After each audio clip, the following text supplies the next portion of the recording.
जय हिंद दोस्तों, स्वागत है आप सभी का डेसिमल जीएस स्टडी में। उम्मीद करता हूँ आपकी सीटेट 2023 की तैयारी बहुत ही बेहतरीन चल रही होगी और उसी तैयारी को और बेहतरीन बनाने के लिए हम आपके लिए लाए हैं सोशल साइंस की मैराथन क्लास। इस क्लास में हम लोग बहुत सारे क्वेश्चन सॉल्व करने वाले हैं सोशल साइंस के, जो कि सामाजिक विज्ञान है और इसी को एसएसटी के नाम से भी जाना जाता है। तो सोशल साइंस अगर आपका सब्जेक्ट है तो ये वीडियो आपके लिए बहुत ही इम्पॉर्टेंट होने वाली है, क्योंकि ये क्लास है मैराथन। और इस क्लास को अगर आपने पूरा देख लिया तो यहाँ से आपके 10 से 12 क्वेश्चन फिर से रिपीट हो सकते हैं। ठीक है। और जितने भी क्वेश्चन हैं ये हम लोगों ने प्रीवियस ईयर क्वेश्चन से लिए हैं, जो कि 2022 में एग्ज़ाम हुआ था सीटेट का। तो इस क्लास को पूरा देखिए ताकि आपका सोशल साइंस का जो स्कोर है वो इंक्रीज़ हो सके। और इस क्लास में मैं आपको बीच बीच में कुछ क्वेश्चंस दिखाऊंगा जो डायरेक्ट एनसीईआरटी से आए हैं। तो एनसीईआरटी कितनी इंपॉर्टेंट है इस क्लास में आपको पता चलेगा। ठीक है। लेकिन उससे पहले ये हमारा टेलीग्राम चैनल है, उसको आप ज्वाइन कर लीजिए, डेसिमल 004। इसको ज़रूर ज्वाइन कर लीजिए। यहाँ पर हम लोग free PDF, daily MCQ, important notes, important question, सारी चीज़ें आपके साथ शेयर करते हैं। ठीक है। तो इसको आप ज़रूर ज्वाइन कीजिए। ये क्यूआर कोड दिया हुआ है, इसको आप जो है स्कैन कर सकते हैं या फिर टेलीग्राम पर जाकर डेसिमल 004 सर्च कीजिए, हमारा ऐसा लोगो आपको दिखेगा। उस टेलीग्राम चैनल को ज्वाइन कर लीजिए। ये पीडीएफ आपको क्लास के बाद वहीं पर मिलेगी। ठीक है। जब आप वीडियो देख लीजिए तो उसके बाद आप यहाँ पर इस पीडीएफ को डाउनलोड कर सकते हैं डेसिमल 004 टेलीग्राम चैनल पर। देखिए, पहला क्वेश्चन है आपके सामने सोशल साइंस का। सीई का प्रयोग होता है, पहला ऑप्शन है कॉमन एरा में, क्रिश्चियन एरा में, तीसरा है समकालीन एरा, चौथा है निरंतर एरा। आपको बताना है कि ये सीई का प्रयोग कहाँ होता है। कॉमन एरा में, क्रिश्चियन एरा में, समकालीन एरा में, निरंतर एरा में। देखिए, और एक चीज़ मैं बता दूँ, ये क्वेश्चन है एनसीईआरटी का। कहाँ का है? एनसीईआरटी का। अभी मैं आपको दिखाऊंगा कि भी एनसीईआरटी में कहाँ से ये क्वेश्चन आया है। ठीक है। तो एनसीईआरटी कितनी इंपॉर्टेंट है अभी ये आपको इस क्वेश्चन के बाद पता चलेगा। और भी क्वेश्चन में कुछ हैं जो एनसीईआरटी से हैं डायरेक्ट। ठीक है, उनको दिखाऊंगा। तो इसका आप आंसर सोच लीजिए वीडियो को पॉज करके कि इसका आंसर क्या होगा। देखिए, मैं बता रहा हूँ अब इसका आंसर क्या होगा। सीई जो है उसको बोलते हैं कॉमन एरा। ठीक है, कॉमन एरा मतलब इसका क्वेश्चन का राइट आंसर है क्या? ऑप्शन 1। ठीक है, ऑप्शन 1 इसका राइट आंसर है। अब मैं आपको दिखा रहा हूँ कि ये एनसीईआरटी में आया कहाँ से है। देखिए, ये देखिए मैंने एक जो है स्क्रीनशॉट लगाया है यहाँ पर। ये एनसीईआरटी का है और ये 6 क्लास की एनसीईआरटी है हिस्ट्री की। किस क्लास की है? 6 क्लास की एनसीईआरटी है हिस्ट्री की। देखिए, यहाँ पर दिया हुआ है, कह रहे हैं कि अंग्रेजी में बीसी जो है, ठीक है, इसको बिफोर क्राइस्ट बोलते हैं। और ये देखिए कॉमन एरा, सीई अक्षरों को जो है कॉमन एरा, सीई अक्षरों का प्रयोग कॉमन एरा तथा बीसीई बिफोर कॉमन एरा के लिए करते हैं। तो ये क्वेश्चन डायरेक्ट कहाँ से आया है? एनसीईआरटी से। ठीक है। ये देखिए, सीई का प्रयोग पूछ रहे हैं, सीई का प्रयोग है ना। ये देखिए क्या लिखा है, अक्षर सीई अक्षरों का प्रयोग कॉमन एरा तथा बी सी जो है बिफोर कॉमन एरा के लिए करते हैं। ठीक है। तो ये क्वेश्चन डायरेक्ट एनसीईआरटी से आया है। ऐसे बहुत सारे क्वेश्चन हैं, मतलब यहाँ पर जितने भी क्वेश्चन हैं सारे ही एनसीईआरटी से हैं। बस ये ढूंढने की ज़रूरत है कि कहाँ से आया है एनसीईआरटी में। ठीक है। तो ये एनसीईआरटी का स्क्रीनशॉट है। 6 क्लास की एनसीईआरटी हिस्ट्री की है, पहला चैप्टर है। चैप्टर के लास्ट में ये जो है दिया हुआ है, तो आप भी जाकर के वहाँ चेक कर सकते हैं इस चीज़ को। ठीक है। चलिए दूसरा क्वेश्चन देखिए।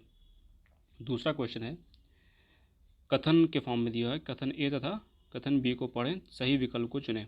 नियमित रूप से कर संग्रह की व्यवस्था, नियमित रूप से कर संग्रह की व्यवस्था जिसमें फसलों पर लगाए कर सबसे महत्वपूर्ण थे, से प्रचुर संसाधनों को संग्रहित कर महाजनपदों के राजा विशाल किले बनवाते थे और बड़ी सेना रखते थे। पहला कथन है। दूसरा कथन देखिए, लगभग 2500 से 3000 वर्ष पूर्व हल में लोहे के फास के इस्तेमाल में वृद्धि और धान के पौधे के रोपण से फसल की उपज बढ़ी। तो आपको बताना है ए सही है परंतु बी गलत है। दूसरा है बी सही है परंतु ए गलत है। तीसरा है ए और बी दोनों सही हैं। कह रहे हैं कि ए और बी दोनों सही हैं। बी ने ए की प्रक्रिया को सुगम बनाया। कह रहे हैं ए बी दोनों सही हैं, परंतु बी ने ए की प्रक्रिया को सुगम नहीं बनाया। तो आपको बताना है इसका राइट आंसर क्या होगा। ठीक है, यहाँ पर टाइम पीरियड भी ध्यान दीजिए। 2500 मतलब 2500 से 3000 वर्ष पूर्व पहले। ठीक है, 2500 से 3000 वर्ष पूर्व पहले हल में लोहे के फास के इस्तेमाल में वृद्धि और धान के पौधों के रोपण से फसलों की उपज बढ़ गई। ये दूसरा स्टेटमेंट है। पहला कथन आप ध्यान से देखिए, पहले कथन में क्या है, नियमित रूप से कर संग्रह की व्यवस्था। ठीक है, नियमित रूप से, रेगुलर, नियमित रूप से कर संग्रह की व्यवस्था, जिसमें फसलों पर लगाए कर सबसे महत्वपूर्ण थे। फसलों पर लगाए गए, किस पे, फसल पर, किस पर, फसल पर। ठीक है, सबसे प्रचुर थे, को संग्रहित कर महाजनपद के राजा विशाल किले बनवाते थे। तो बताइए इसका राइट आंसर क्या होगा। वीडियो को पॉज कीजिए और इसका क्वेश्चन का आंसर आप सोच सकते हैं। देखिए अब मैं इसका आंसर बता रहा हूँ। इस क्वेश्चन का राइट आंसर है ऑप्शन 3। ऑप्शन 3 मतलब ए और बी दोनों सही हैं। बी ने ए की प्रक्रिया को सुगम बनाया। अब 2500 मतलब कि अभी से 2000 पीछे जाएं, मतलब 500 BCE मतलब बिफोर क्राइस्ट, है ना, ईसा मसीह के जन्म के पहले की बात है। ठीक है, तो उस समय लगभग लोहे का उपयोग शुरू हो गया था, और जो वृद्धि है वो धान के जो लोहे का उपयोग में वृद्धि हुई थी और धान के पौधे के रोपण शुरू हो गए थे, जिससे फसल की जो है वो उपज बढ़ने लगी थी। और ये महाजनपद जो है वो कहाँ थे, अब जैसे मगध के बारे में सुना होगा आपने। ठीक है, ये सब नदी के किनारे थे, तो यहाँ पर जो धान की फसल होती थी वो बहुत अच्छी होती थी। और पहली स्टेटमेंट भी सही है कि इसमें दिया है कि नियमित रूप से संग्रह हुआ होता था किसका, कर का, और जो फसलों पर कर होता था उसी के माध्यम से जो पैसा इकट्ठा होता था महाजनपदों के राजा विशाल किले और बड़ी सेना रखते थे, क्योंकि वो उनसे टैक्स लेते थे। ठीक है, तो दोनों स्टेटमेंट बिल्कुल सही हैं। तीसरा क्वेश्चन देखिए, ये भी डायरेक्ट एनसीईआरटी से क्वेश्चन है। इसको मैंने जो है कम्युनिटी पोस्ट पे भी डाला था, टेलीग्राम चैनल पे भी डाला था, और फिर इस क्वेश्चन के बाद फिर मैं दिखा दूंगा कहाँ से ये क्वेश्चन आया हुआ है। ठीक है, तो आप वहाँ से समझ सकते हैं कि एनसीईआरटी इम्पॉर्टेंट है। मतलब ये क्वेश्चन डायरेक्ट एनसीईआरटी से है। देखिए क्वेश्चन क्या है, क्वेश्चन है मिनहाज ए सिराज रजिया सुल्तान के समय के इतिहासकार का मानना था कि रानी का शासन समाज व्यवस्था के आदर्श के विरुद्ध है। तो जो मिनहाज ए सिराज था वो कब का एक इतिहासकार था और रजिया सुल्तान के टाइम में था, और इतिहासकार का मानना था कि रानी का शासन समाज व्यवस्था के आदर्श के विरुद्ध है। ठीक है, ऐसा ये मानता था, कथन कह रहे हैं। दूसरा कथन है रजिया ने अपने अभिलेखों में अपना नाम पुरुषों जैसा लिखवाकर पुरुष होने का भ्रम पैदा किया। ठीक है, अब देखो कथन ए सही है परंतु दो गलत है। कथन ए गलत है परंतु दो सही है। कथन एक और दोनों सही हैं। एक दो का कारण है, कथन एक और दो दोनों सही हैं परंतु एक दो का कारण नहीं है। बताना है आपको इसका राइट आंसर क्या होगा। देखिए मैं राइट आंसर बताऊं उससे पहले मैं आपको जो एनसीईआरटी है, ठीक है, एनसीईआरटी है, मैं उसका जो है स्क्रीनशॉट आपको दिखाता हूं कि ये क्वेश्चन कहाँ से आया है। ठीक है, 7th क्लास की एनसीईआरटी है ये। अब देखिए इस स्क्रीनशॉट को आप देखिए, ये स्क्रीनशॉट है एनसीईआरटी का। मैंने लिया है 7th क्लास की एनसीईआरटी है। किस क्लास की? 7th क्लास की एनसीईआरटी है, हिस्ट्री की। ठीक है, एनसीईआरटी है हिस्ट्री की। तो उसमें जो चैप्टर दिया हुआ है ना मुगलों वाला, उस चैप्टर में आप जाएंगे, देखिए क्या लिखा हुआ है।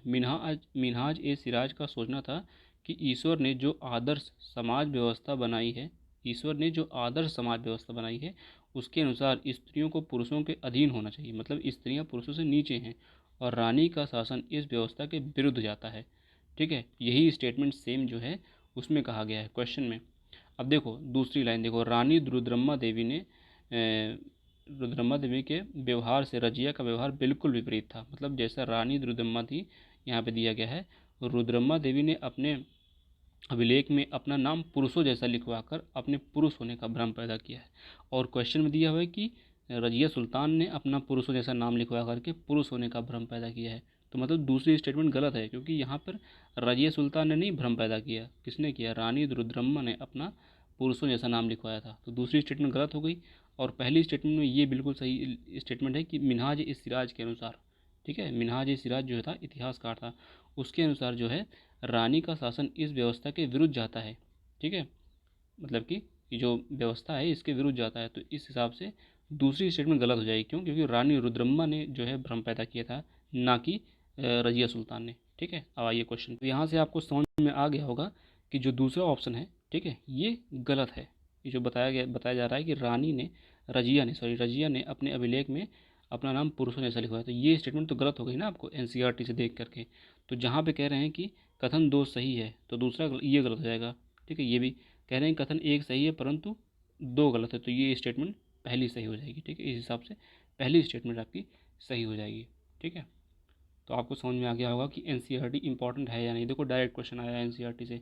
ठीक है, 7th क्लास की एनसीईआरटी है, मुगलों वाला चैप्टर खोलिए, वहाँ पर जाइए, रजिया के बारे में दिया हुआ, रजिया सुल्तान के बारे में, वहाँ से आप भी देख सकते हैं। ठीक है, और ये स्क्रीनशॉट मैंने टेलीग्राम पर शेयर किया है, तो एक बार टेलीग्राम जो है आप ये इसको जरूर ज्वाइन करिए, वहाँ पर आपको जो है ये पीडीएफ और ये स्क्रीनशॉट वगैरह मैं शेयर करता हूँ वहाँ पर।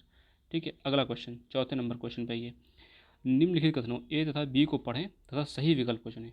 ठीक है, कह रहे हैं वाजिद अली शाह के संरक्षण में कथक एक प्रमुख कला के रूप में उभरा। ठीक है, वाजिद अली शाह के संरक्षण में कथक एक जो है प्रमुख कला के रूप में उभरा। कथक को 19 तथा 20वीं सदी में अधिकांश ब्रिटिश प्रशासकों ने पसंद किया। ठीक है, आपको बताना है इसमें राइट आंसर क्या है। अब देखिए ये भी क्वेश्चन जो है डायरेक्टली इनडायरेक्टली एनसीईआरटी से आया है। ठीक है, ये भी क्वेश्चन जो है एनसीईआरटी से। अब बार बार मैं आपको दिखाऊंगा स्क्रीनशॉट, तो उसमें टाइम ज़्यादा लगेगा, तो आप जो है एनसीईआरटी मतलब अब एक दो क्वेश्चन भी आ गया और भी दिखाऊंगा। ठीक है, तो एनसीईआरटी इंपॉर्टेंट है, ये क्वेश्चन भी एनसीईआरटी का ही है। ठीक है, बी सही है परंतु ए गलत है, ए और बी दोनों सही हैं, ए और बी दोनों गलत हैं। तो आपको बताना है इसमें राइट आंसर क्या है। वाजिद शाह के संरक्षण में कथक एक प्रमुख कला के रूप में, कथक समझते ना, जो डांस फॉर्म होता है कथक, उसकी बात कर रहे हैं। कथक को 19वीं तथा 20वीं शताब्दी में अधिकांश ब्रिटिश प्रशासकों ने पसंद किया। तो आपको बताना है इसका राइट आंसर क्या है। अब देखिए दूसरी स्टेटमेंट पढ़ी है, कथक जो है कथक को 19वीं और 20वीं शताब्दी में अधिकांश ब्रिटिश प्रशासकों ने पसंद किया। समझ रहे हो?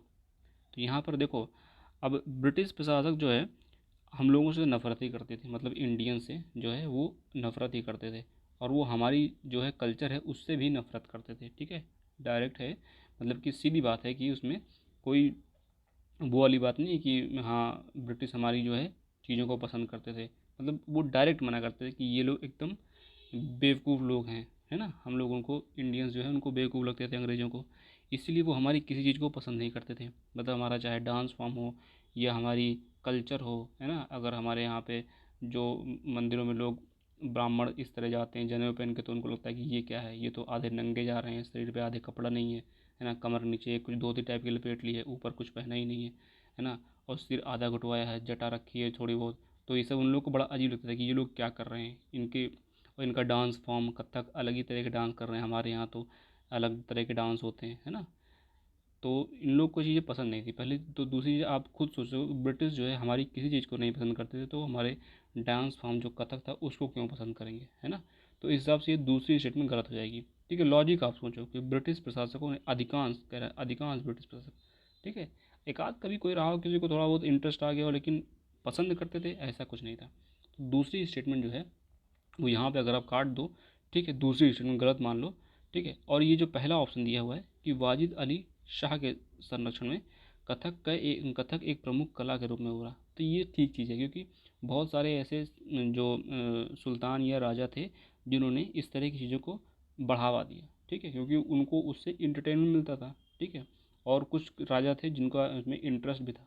तो इस हिसाब से जो पहला विकल्प है वो सही हो जाएगा और दूसरा गलत हो जाएगा। ठीक है, तो पहला सही है परंतु बी गलत है, तो इसका राइट आंसर क्या हो जाएगा, ऑप्शन 1। ओके, आगे देखिए, भारतीय उपमहाद्वीप में क्षेत्रीय संस्कृति के बारे में पढ़ने के लिए शिक्षक सूचना कार्ड उपलब्ध करा सकता है। ठीक है, शिक्षक सूचना कार्ड उपलब्ध करा सकता है चौपाइयों और शब्दों पर, आईने अकबरी पर, तावरीख पर, एटलस नुमो पर। भारतीय उपमहाद्वीप में क्षेत्रीय संस्कृतियों के बारे में पढ़ने के लिए शिक्षक सूचना कार्ड उपलब्ध करा सकता है। बताइए इसमें चार में से क्या ऑप्शन होगा। देखिए चारों विकल्प को आप ध्यान से पढ़िए।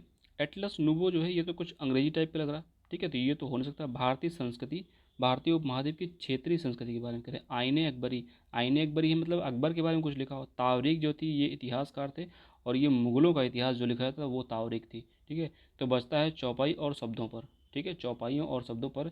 भारतीय संस्कृति को आप चौपाइयों और शब्दों पर देखा होगा ना, चौपाइयाँ होती हैं संस्कृत की या अवधी में या किसी भी और भाषा में जो है चौपाइयाँ होती हैं, तो वो भारतीय संस्कृति को डिनोट करती हैं। ठीक है, भारतीय उपमहाद्वीप की क्षेत्रीय संस्कृति को चौपाइयों से मिलेगा भारतीय संस्कृति। ठीक है, मुगल तो बहुत बाद में आए ना। देखिए, निम्नलिखित कथनों पर विचार करें तथा सही विकल्प चुनें। निम्नलिखित कथनों पर विचार करें और सही विकल्प चुनें।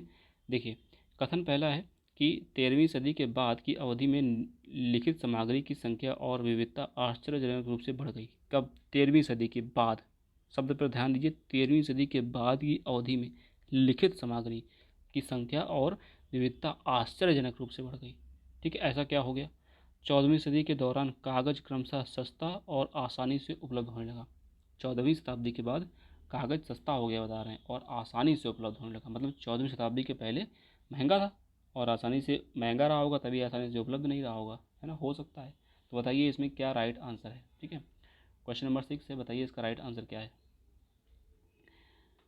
ठीक से पढ़िए इसको। ठीक है, और ये सारी चीज़ें जो है डायरेक्टली इनडायरेक्टली आप एनसीईआरटी को पढ़ के, ठीक है, कर सकते हैं। मतलब कोई और बुक मैं नहीं कहूँगा कि फलाने की बुक पढ़ लो, धमाके की बुक पढ़ लो। ठीक है, तो मतलब ये इंपॉर्टेंट है एनसीईआरटी, इसी को आप पढ़ लीजिए। ठीक है, और प्रीवियस ईयर क्वेश्चन कर लीजिए। आपका सीटेट में जो एसएसटी का पोर्शन है, ठीक है, एसएसटी का पोर्शन है, 50 नंबर आराम से लगभग आ सकते हैं आपके। 60 क्वेश्चन होते हैं एसएसटी में। ठीक है, अब देखिए इस क्वेश्चन को आप ध्यान से अगर पढ़ा होगा आपने, ठीक है, तो कह रहे हैं 14वीं शताब्दी के दौरान कागज क्रमशः सस्ता और आसानी से उपलब्ध होने लगा था। देखो जो है ये सही चीज़ है, मतलब कि जो स्टेटमेंट है ना दूसरी, ये सही है कि 14वीं सदी के दौरान कागज सस्ता और आसानी से उपलब्ध होने लगा था। और जो पहली स्टेटमेंट 13वीं सदी के बाद की अवधि में लिखित सामग्री की संख्या और विविधता में आश्चर्यजनक रूप से जो है बढ़ोतरी हुई। तो मतलब यहाँ से आप देखोगे दोनों स्टेटमेंट सही हैं। ठीक है, और इसके लिए आपको जानने के लिए एनसीईआरटी जो है वो पढ़नी पड़ेगी। तो यहाँ से राइट आंसर है ऑप्शन 1। 1 और 2 दोनों सही हैं। एक 2 जो है एक की सही व्याख्या करता है। ठीक है, तो ये जो है राइट आंसर हो जाएगा। अब देखिए अगला क्वेश्चन आइए, 7 नंबर क्वेश्चन है, औपनिवेशिक भारत में नील की खेती की मुख्य व्यवस्था क्या थी? कह रहे हैं निज, महल, रैयती। निज, महल, रैयती। ये 8th क्लास की जो है एनसीईआरटी है। ठीक है, मॉडर्न हिस्ट्री वाली। ठीक है, मॉडर्न हिस्ट्री वाली, उसमें नील की खेती वाला चैप्टर दिया हुआ है, उसको आप पढ़ेंगे तो वहाँ से आपका ये क्वेश्चन सॉल्व हो जाएगा। ठीक है, ये 8th क्लास की एनसीईआरटी है। आप 8th क्लास की एनसीईआरटी हिस्ट्री की उठाइए, वहाँ पर एक चैप्टर दिया हुआ है, इसमें नील की खेती के बारे में बताया गया है। ठीक है, नील की खेती कैसे करी जाती थी, तो वहाँ पर जब आप जाओगे ना तो वहाँ पर इसका आंसर मिल जाएगा। अब हर चीज़ मैं यहाँ पे स्क्रीनशॉट या फिर पीडीएफ दिखाऊंगा, तो टाइम, एक तो मैराथन क्लास हम लोग रिकॉर्ड कर रहे हैं, ठीक है, आपके लिए, और ये और लंबी हो जाएगी। ठीक है, तो आपको बताना है इसका राइट आंसर क्या है। देखिए इसका राइट आंसर है ऑप्शन ए और सी, मतलब कि निज होगा और महल, निज और रैयती, सॉरी महल नहीं होगा। ठीक है, तो इस हिसाब से इसका राइट आंसर हो जाएगा ए और सी। ठीक है, ए और सी, मतलब यहाँ पर बी नहीं है। ठीक है, तो बी जहाँ जहाँ है वो कट कर दो, बचेगा ऑप्शन। ये एलिमिनेशन मेथड है, अगर जिसको नहीं पता एक बार देख लो। एलिमिनेशन मेथड क्या होता है, जो ऑप्शन पहले आपको उसमें गलत ढूंढने की कोशिश करना है। अब देखो जैसे मिल गया, जैसे कि महल जो है वो गलत है। ठीक है, तो जहाँ जहाँ बी है वो ऑप्शन, देखो ये वाले में बी है तो बी कट कर दो, ये वाला ऑप्शन कट जाएगा। ये वाले में बी है तो ये वाला कट कर दो, चौथे में बी है तो ये कट कर दो, तो जो बचा कभी कभी डायरेक्ट आंसर मिल जाएगा। तो इस हिसाब से आपका राइट आंसर क्या हो जाएगा, ऑप्शन नंबर 2 ए और सी। अगले क्वेश्चन पे आते हैं। 1857 के विद्रोह के बाद अंग्रेजों ने निम्नलिखित में से कौन सा बदलाव किया? 1857 का विद्रोह हुआ गया, ठीक है, तो उसके बाद क्या बदलाव किया? परिषद के साथ भारतीय मंत्री नियुक्त किए गए, जिसे ब्रिटिश इंडिया काउंसिल कहा जाता था। दूसरा है भारतीय और यूरोपीय सिपाही का अनुपात बराबर कर दिया गया। लोगों के धार्मिक और सामाजिक रीति रिवाज को बदल दिया गया। भूस्वामी और जमींदार की रक्षा करने हेतु उनकी ज़मीन पर उन्हें अधिकार दिया गया। तो आपको बताना है इसका राइट आंसर क्या होगा। देखिए इस क्वेश्चन में अच्छी बात यह है कि ये क्वेश्चन भी एनसीईआरटी का है। ठीक है, कहाँ का है? एनसीईआरटी का, और ये 8th क्लास की जो एनसीईआरटी है। ठीक है, 8th क्लास की एनसीईआरटी है, मॉडर्न हिस्ट्री, हमारे अतीत पार्ट 3 उसका है। मैं अभी आपको इसका देखो स्क्रीनशॉट में दिखाता हूँ, स्क्रीनशॉट की मैं फ़ोटो लेकर आपको दिखाता हूँ इसकी। ये देखिए, ये मैंने आपके सामने जो है एनसीईआरटी की जो है फ़ोटो आपके साथ शेयर कर रहा हूँ। अब देखिए यहाँ पर ये से 8th क्लास की एनसीईआरटी है, ठीक है, 8th क्लास की हिस्ट्री की एनसीईआरटी है, ठीक है। अब देखो यहाँ पर जो है 1857 के बाद क्या क्या बदलाव किए गए ये सारे पॉइंट दिए हुए हैं, दूसरा तीसरा चौथा, और ये पेज नंबर है 61, ठीक है, पेज नंबर 61 है, और वहाँ पर जाइए आपको ये सारी चीज़ें मिल जाएंगी, ठीक है। 8th क्लास की एनसीईआरटी पेज नंबर 61। अब देखो इसमें छठवीं जो है लाइन पढ़ो, भूस्वामियों और जमींदारियों की रक्षा करने तथा जमीन पर उनके अधिकार को स्थायित्व देने के लिए नीतियाँ बनाई, है ना। भूस्वामियों और जमींदारों की रक्षा करने तथा जमीन पर उनके अधिकार को स्थायित्व देने के लिए नीतियाँ बनाई गई। तो इस हिसाब से जो चौथी स्टेटमेंट है वो सही हो जानी चाहिए, है ना। और जो देखो यहाँ पे कह रहे हैं कि सेना में भारतीय सिपाहियों का अनुपात कम किया गया, क्वेश्चन में कह रहे हैं कि बढ़ा दिया गया था, ठीक है ना। क्वेश्चन में कह रहे हैं बढ़ा दिया, और यहाँ कह रहे हैं कि सिपाहियों की संख्या जो है कम किया गया था। अवध, बिहार, मध्य भारत और दक्षिण भारत से सिपाहियों की भर्ती की बजाय अब गोरखा, सिख और पठान से ज़्यादा पठानों में से ज़्यादा सिपाही भर्ती किए गए, ठीक है। मुसलमानों की ज़मीन और संपत्ति बड़े पैमाने पर जब्त कर ली गई और इन्हें संदेह व शत्रुता के भाव से देखा जाने लगा। अंग्रेज़ों को लगता था कि यह विद्रोह उन्होंने ही खड़ा किया है। मुसलमानों को जो है एक तरह से जो है शक की नज़र से देखा जाने लगा। अंग्रेज़ों ने फैसला किया कि वे भारत के लोगों के धर्म और सामाजिक रीति रिवाज का सम्मान करेंगे, ठीक है। तो उन्होंने अब डिसाइड किया कि इतना बड़ा विद्रोह हो गया क्योंकि यही सब चीज़ें हम लोग कर रहे थे, कहीं उनके कल्चर पर हिट कर रहे थे, कहीं उनके जो है नियम कानून है उनके चीज़ों को हम बदलने की कोशिश कर रहे थे। यही यही कारण थे जो है एक बहुत समय से हो रहे थे, तो इसलिए 1857 का विद्रोह हुआ। तो देखिए यहाँ से एनसीईआरटी से डायरेक्ट क्वेश्चन आया है, ठीक है।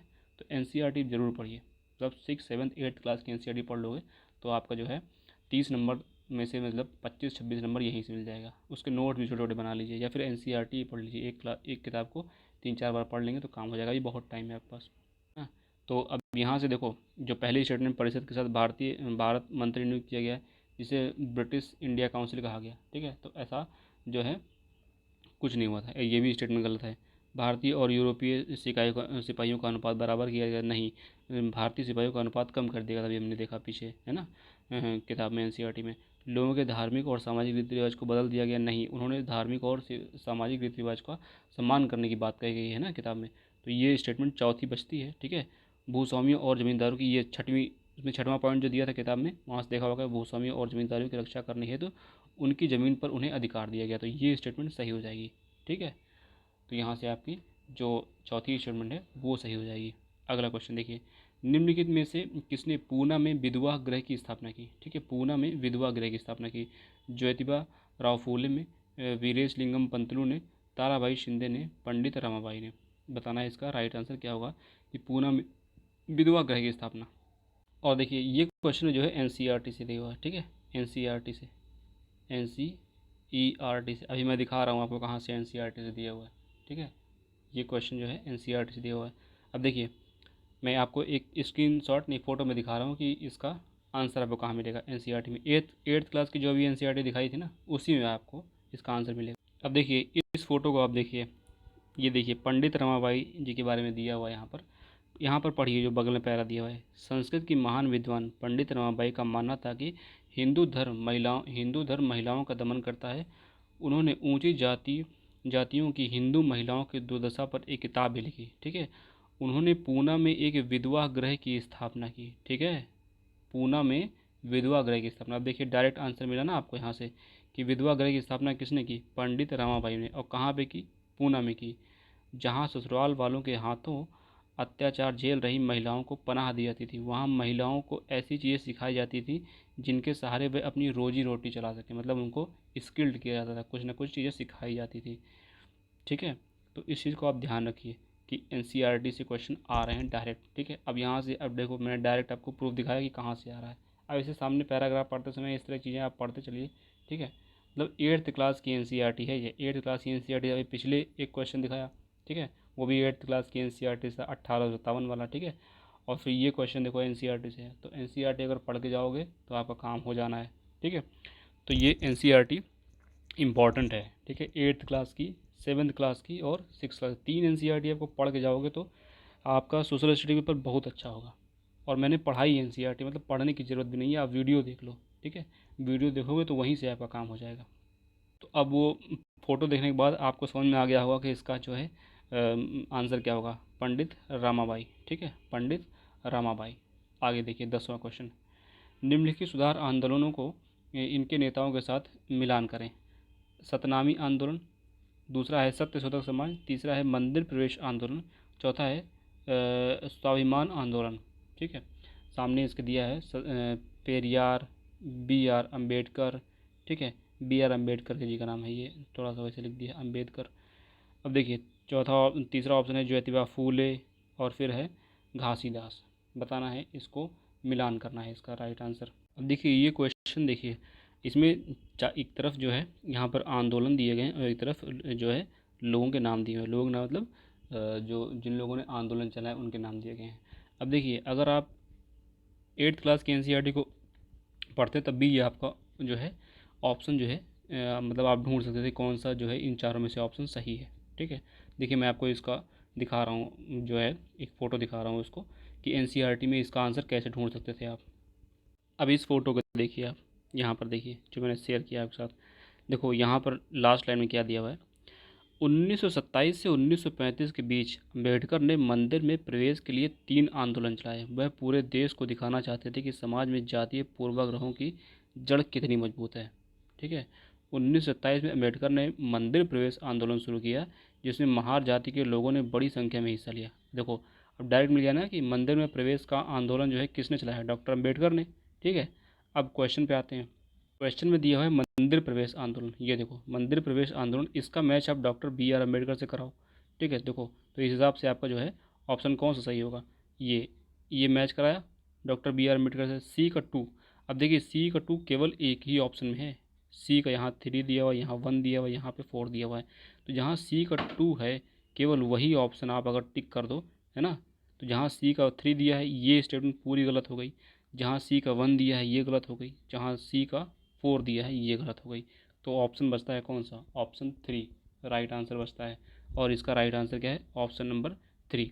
अब बाकी जो है आप देख लो, ए का 4 के साथ, मतलब सतनामी आंदोलन जो है वो घासीदास ने चलाया था। ठीक है, बी थ्री मतलब सत्य शोधक समाज जो है बी का 3 के साथ ज्योतिबा राव फूले, और स्वाभिमान आंदोलन पेरियार जी ने चलाया था। ठीक है, ईवी रामस्वामी नायकर इनका नाम था।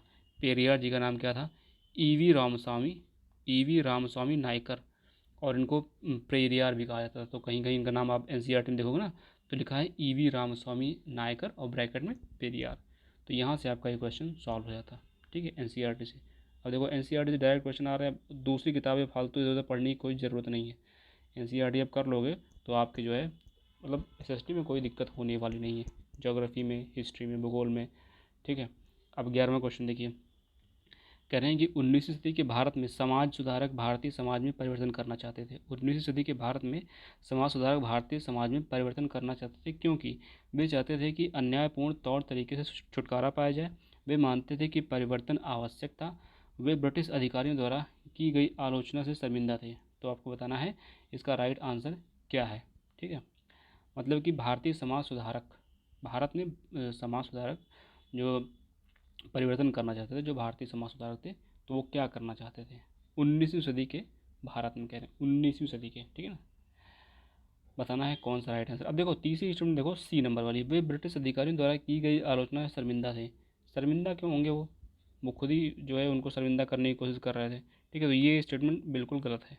ठीक है, कि वे ब्रिटिश अधिकारियों द्वारा आलोचना से की गई शर्मिंदा थे। ठीक है, ये स्टेटमेंट तो बहुत ही गलत है। तो ये आप कट कर दो, ऑप्शन मिल जाएगा आपको, ऑप्शन 1। ठीक है, तो 11वें क्या राइट आंसर है, और ये नंबर दिए हुए 1 2 3 4 5, 11 नंबर क्वेश्चन है। ठीक है, तो ये इसका राइट आंसर क्या हो जाएगा, ऑप्शन ए और बी। मतलब वे चाहते थे कि अन्यायपूर्ण तौर तरीकों को छुटकारा पाया जाए।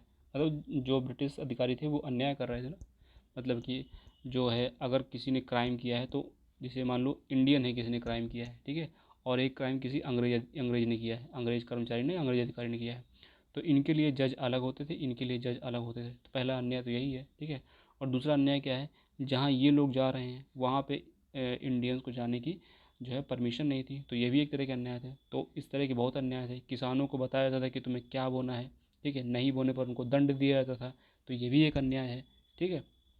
तो ये सारे अन्याय हो रहे थे। बड़ा अधिकारी जो है, अगर जैसे पुलिस व्यवस्था थी या कोई व्यवस्था है, तो जो बड़ा अधिकारी है वो केवल ब्रिटिश अधिकारी होगा। छोटे अधिकारियों को मतलब या कर्मचारियों को केवल सैनिक लेवल पे या फिर क्लर्क लेवल पे अंग्रेज़ों को इंडियंस को रखा जाता था। अगर कोई बड़ा अधिकारी है तो वो केवल ब्रिटिश ही होगा। तो ये भी एक अन्याय था कि अगर भारतीय योग्य है तो उसको अधिकारी बनाया जाए, लेकिन अंग्रेज अधिकारी ऐसा करते नहीं थे, ठीक है, अंग्रेज सरकार ऐसा करती नहीं थी। तो ये सब अन्याय थे। तो ये पहला स्टेटमेंट सही है। वे मानते थे कि परिवर्तन आवश्यक है, ये भी स्टेटमेंट सही है, परिवर्तन जरूरी है भाई, समय के साथ परिवर्तन आवश्यक है। देखिए, जनता को सरकार की अच्छी नीयत पर भरोसा नहीं करना चाहिए, बताना है। ये कथन राष्ट्रीय आंदोलन के समय निम्नलिखित में से किस व्यक्ति के आंदोलन का आधार बनी? बिपिन चंद्रपाल, डब्ल्यू सी बनर्जी, दादा भाई नौरोजी, बदरुद्दीन तैयब जी। बताना है इसका राइट आंसर क्या है। जनता को सरकार की अच्छी नीयत पर भरोसा नहीं करना चाहिए, तो बताना है इसका राइट आंसर क्या होगा। देखिए, इसका राइट आंसर है ऑप्शन 1, बिपिन चंद्रपाल, ठीक है।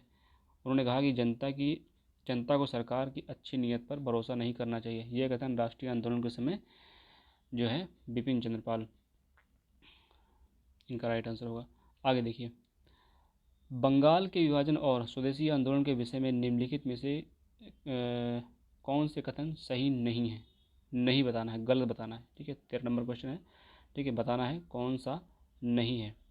वायसराय मिंटो ने 1905 में बंगाल विभाजन कर दिया, ठीक है। दूसरा है ऑल इंडिया मुसलमान लीग ने बंगाल के विभाजन का समर्थन किया। तीसरा है स्वदेशी आंदोलन ने ब्रिटिश संस्थानों व वस्तुओं के बहिष्कार पर जोर दिया, ब्रिटिश स्वदेशी आंदोलन ने। और चौथा डी ऑप्शन है, मतलब डी स्टेटमेंट है, कांग्रेस का मध्य मार्गी धारा बंगाल के विभाजन के पक्ष में था। तो बताना है कौन सा राइट आंसर होगा, ठीक है। मतलब सॉरी, इसमें नहीं बताना है, नहीं बताना, ठीक है, गलत बताना है, गलत ऑप्शन बताना है, रॉन्ग। नहीं बताना है ना, तो मतलब गलत बताना है।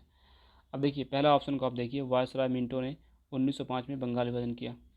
इस क्वेश्चन को थोड़ा ध्यान से पढ़िए। देखिए, पहली स्टेटमेंट जो है, वायसराय मिंटो ने 1905 में बंगाल का विभाजन कर दिया।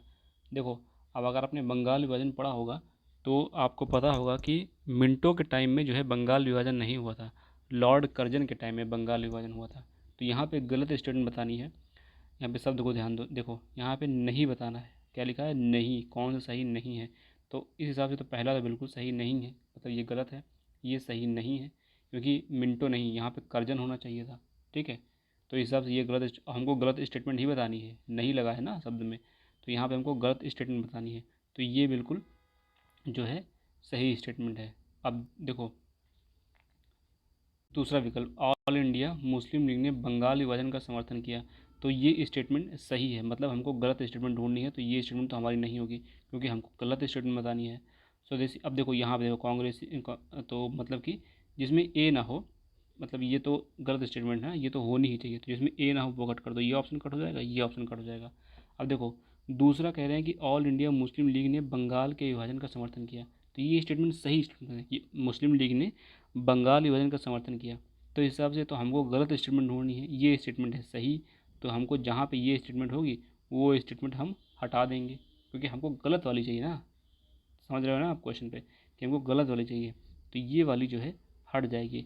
तो गलत ये है, हम इस पर टिक लगाएंगे, ठीक है, जहाँ ए होगा, है ना, तो ये ए यहीं पर है। अब कांग्रेस का मध्य मार्गी धारा बंगाल के विभाजन के पक्ष में था, ये ऑप्शन भी गलत है, क्योंकि कांग्रेस का जो मध्य मार्गी धड़ था वो बहिष्कार की राजनीति के विरुद्ध था, पक्ष में नहीं था, ठीक है। तो ये पक्ष में नहीं था, इसके विरुद्ध था। तो ये ऑप्शन जो है, ये ऑप्शन और ये ऑप्शन गलत है, ठीक है।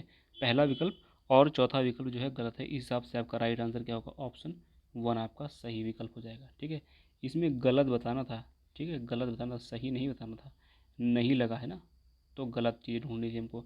तो पहली हमको गलत मिली और चौथी गलत मिली, ये वाली बिल्कुल सही है और ये वाली सही है। आगे देखते हैं, अगला क्वेश्चन देखिए, स्वतंत्रता के बाद भारत को विकास संबंधी समस्याओं पर ध्यान देना। अच्छा, ये चीज़ देखो, सीटेट में जो है इसका ऑप्शन जो है गलत दिया है, मतलब जो इसकी सीटेट की आंसर की आई थी, ठीक है, उसमें आंसर गलत दिया है। उसमें आंसर जो है ये दिया है, बी दिया है, ठीक है, ऑप्शन 2 दिया है। तो कभी कभी आंसर की में भी गलत होता है, ठीक है। तो इस चीज़ को ध्यान रखिए, कभी कभार आंसर की में गलत होता है तो उसको जो है उसका नंबर बाद में मिलता है सबको, अगर किसी ने अटैम्प्ट किया है वो क्वेश्चन तो, ठीक है, या फिर वो क्वेश्चन हटा ही दिया जाता है। तो मतलब वो होता है ना नॉर्मलाइजेशन बाद में। स्वतंत्रता के बाद भारत को विकास संबंधी समस्याओं पर ध्यान देना जरूरी था। देखिए पहला विकल्प है रोजगार देने वाले उद्योगों को बढ़ावा देने के द्वारा, खेती की उपज बढ़ाने के द्वारा, हिंसा और संघर्ष की समस्याओं पर ध्यान देने के द्वारा। तो आपको बताना है इसमें से राइट आंसर क्या होगा। ए बी, ए और सी, ए सॉरी ए बी, ए और सी है, तीसरे में है बी सी, चौथे में है ए बी सी, तीनों। तो बताना है इसका राइट आंसर क्या होगा। 14 नंबर क्वेश्चन है, ठीक है, बताना है इसका राइट आंसर क्या होगा। क्वेश्चन को ध्यान से पढ़िए, ठीक है। स्वतंत्रता के बाद की बात कर रहे हैं, जब हम लोग आज़ाद हो गए उसके बाद की बात है कि क्या करना था। देखो पहला विकल्प, देखो जो ए नंबर है, कह रहे हैं कि रोजगार देने वाले उद्योगों को बढ़ावा देने के द्वारा, है ना।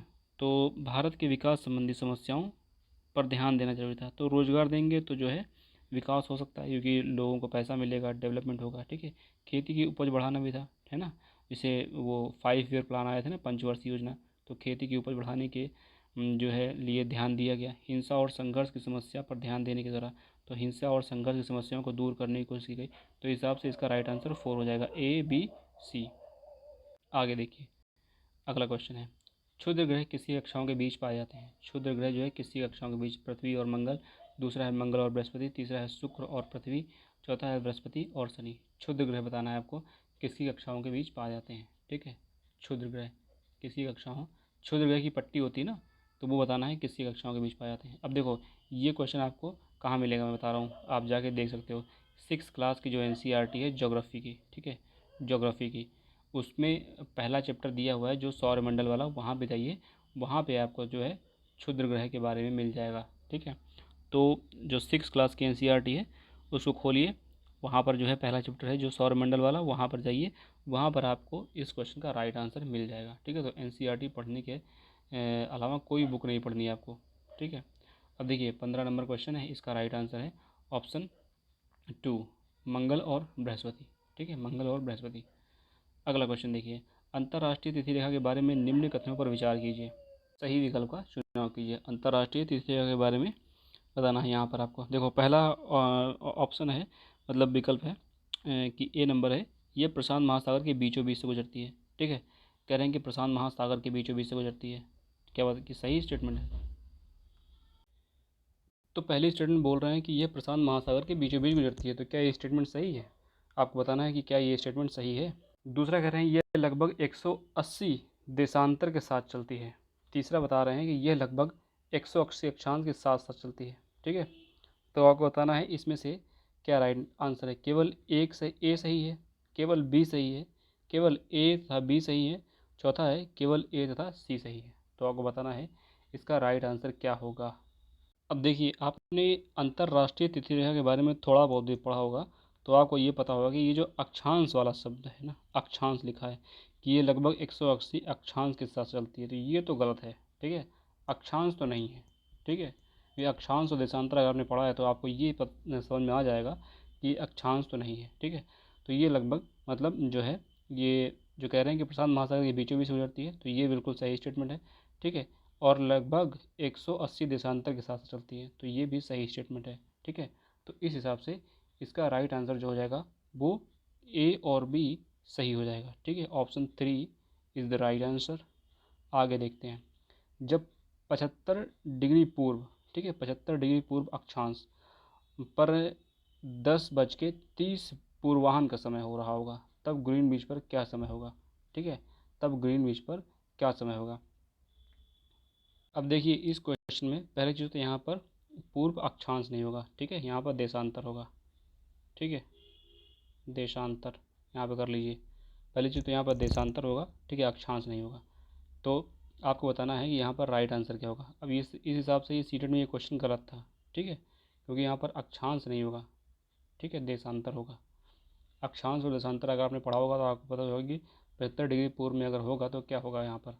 अब देखिए इस हिसाब से जब भी देखिए 75 डिग्री जो है पूर्वी अक्षांश, ठीक है, 75 डिग्री पूर्वी अक्षांश जो है वो इधर भारत की तरफ से होके जाता है, ठीक है। आप वर्ल्ड मैप में देखिएगा, जो 75 डिग्री पूर्वी अक्षांश है, ठीक है, वो भारत की तरफ से हो जाता है। और भारत से ग्रीनविच की जब भी टाइम देखते हैं ना, तो 5.5 घंटे जो है यहाँ पे 5.5 घंटे का डिफरेंस आता है, ठीक है।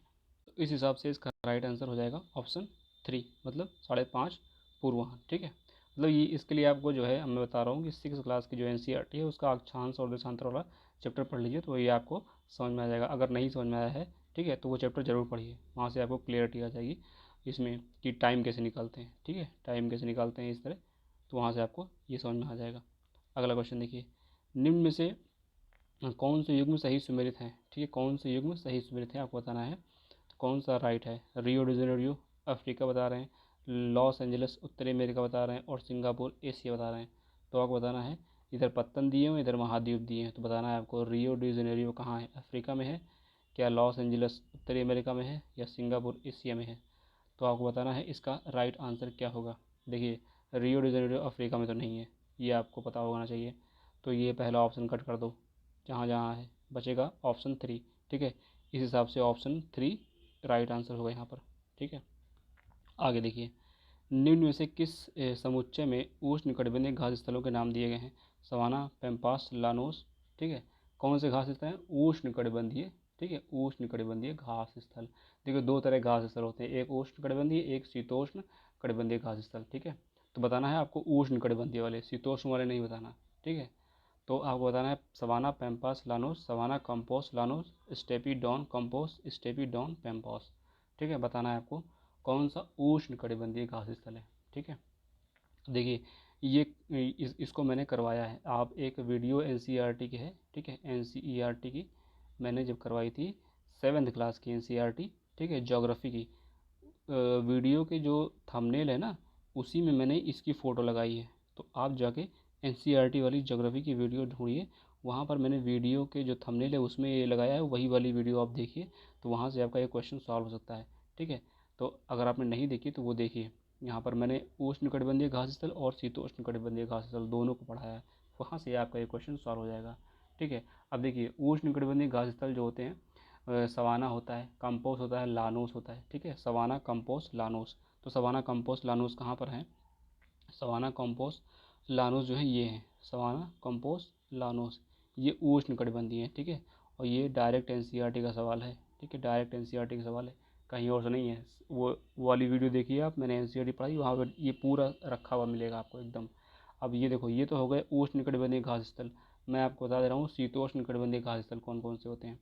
पैम्पास होते हैं, ठीक है, पैम्पास होते हैं, फिर प्रेयरी होते हैं, वेल्ड होते हैं, ठीक है, वेल्ड होते हैं, पैम्पास, प्रेयरी, वेल्ड, स्टेपी, ठीक है, स्टेपी और डॉन, ये सब जो हैं वो शीत शीतोष्ण कटिबंधीय घास स्थल हैं। कैसे घास स्थल हैं, शीतोष्ण कटिबंधीय घास स्थल, उस वीडियो में बताया है, यहाँ पे बता दिया। अब देखो, ये हो गए उष्णकटिबंधीय, इनको नोट कर लो, बार बार आएंगे, ये बहुत कंफ्यूज करते हैं, शीतोष्णकटिबंधीय और उष्णकटिबंधीय। इनको कॉपी में या कहीं लिख के सामने अपने चिपका लीजिए, ठीक है।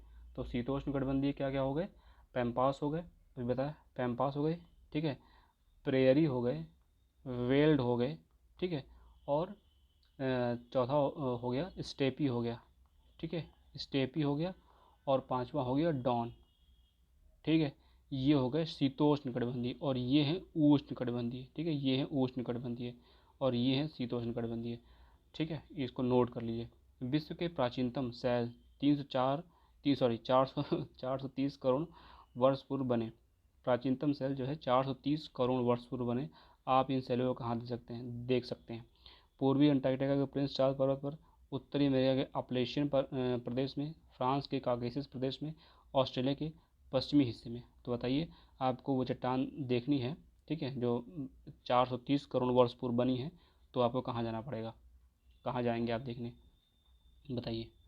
देखिए, इसका राइट आंसर है ऑप्शन 4, ऑस्ट्रेलिया के पश्चिमी हिस्से में। ऑस्ट्रेलिया के पश्चिमी हिस्से में ये जो प्राचीनतम शैल 430 करोड़ वर्ष पहले बने थे, वहाँ पे आप जाके देख सकते हैं। अगला क्वेश्चन देखिए, पृथ्वी पर आपतन के बारे में निम्न कथनों को पढ़िए, सही विकल्प का चुनाव कीजिए। आपतन सॉरी आतपन लिखा है, सॉरी आतपन लिखा है, आतपन, पृथ्वी पर आतपन के बारे में निम्नलिखित कथनों को पढ़िए। आतपन की मात्रा भूमध्य रेखा से ध्रुवों की ओर बढ़ती है। आतपन मतलब आतपन जो है टेम्परेचर की बात करें, आतपन, तपन मतलब टेम्परेचर, आ लगा दिया उसके आगे, ठीक है।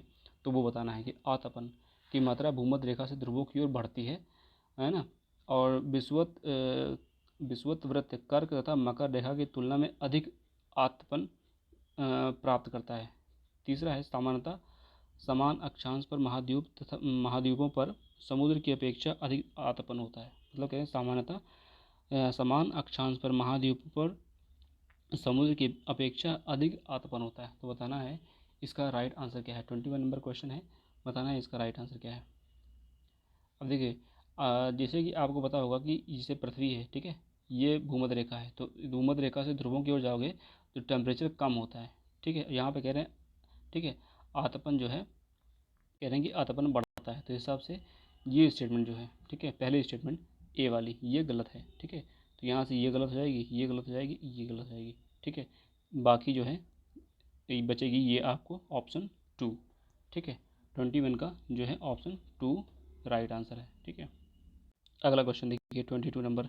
निम्नलिखित कथन, दो कथन दिए हैं, कथन ए और कथन कारण को पढ़िए, सही विकल्प का चयन कीजिए। वायुमंडल अप्रत्यक्ष रूप से पृथ्वी के विकिरण से गर्म होता है।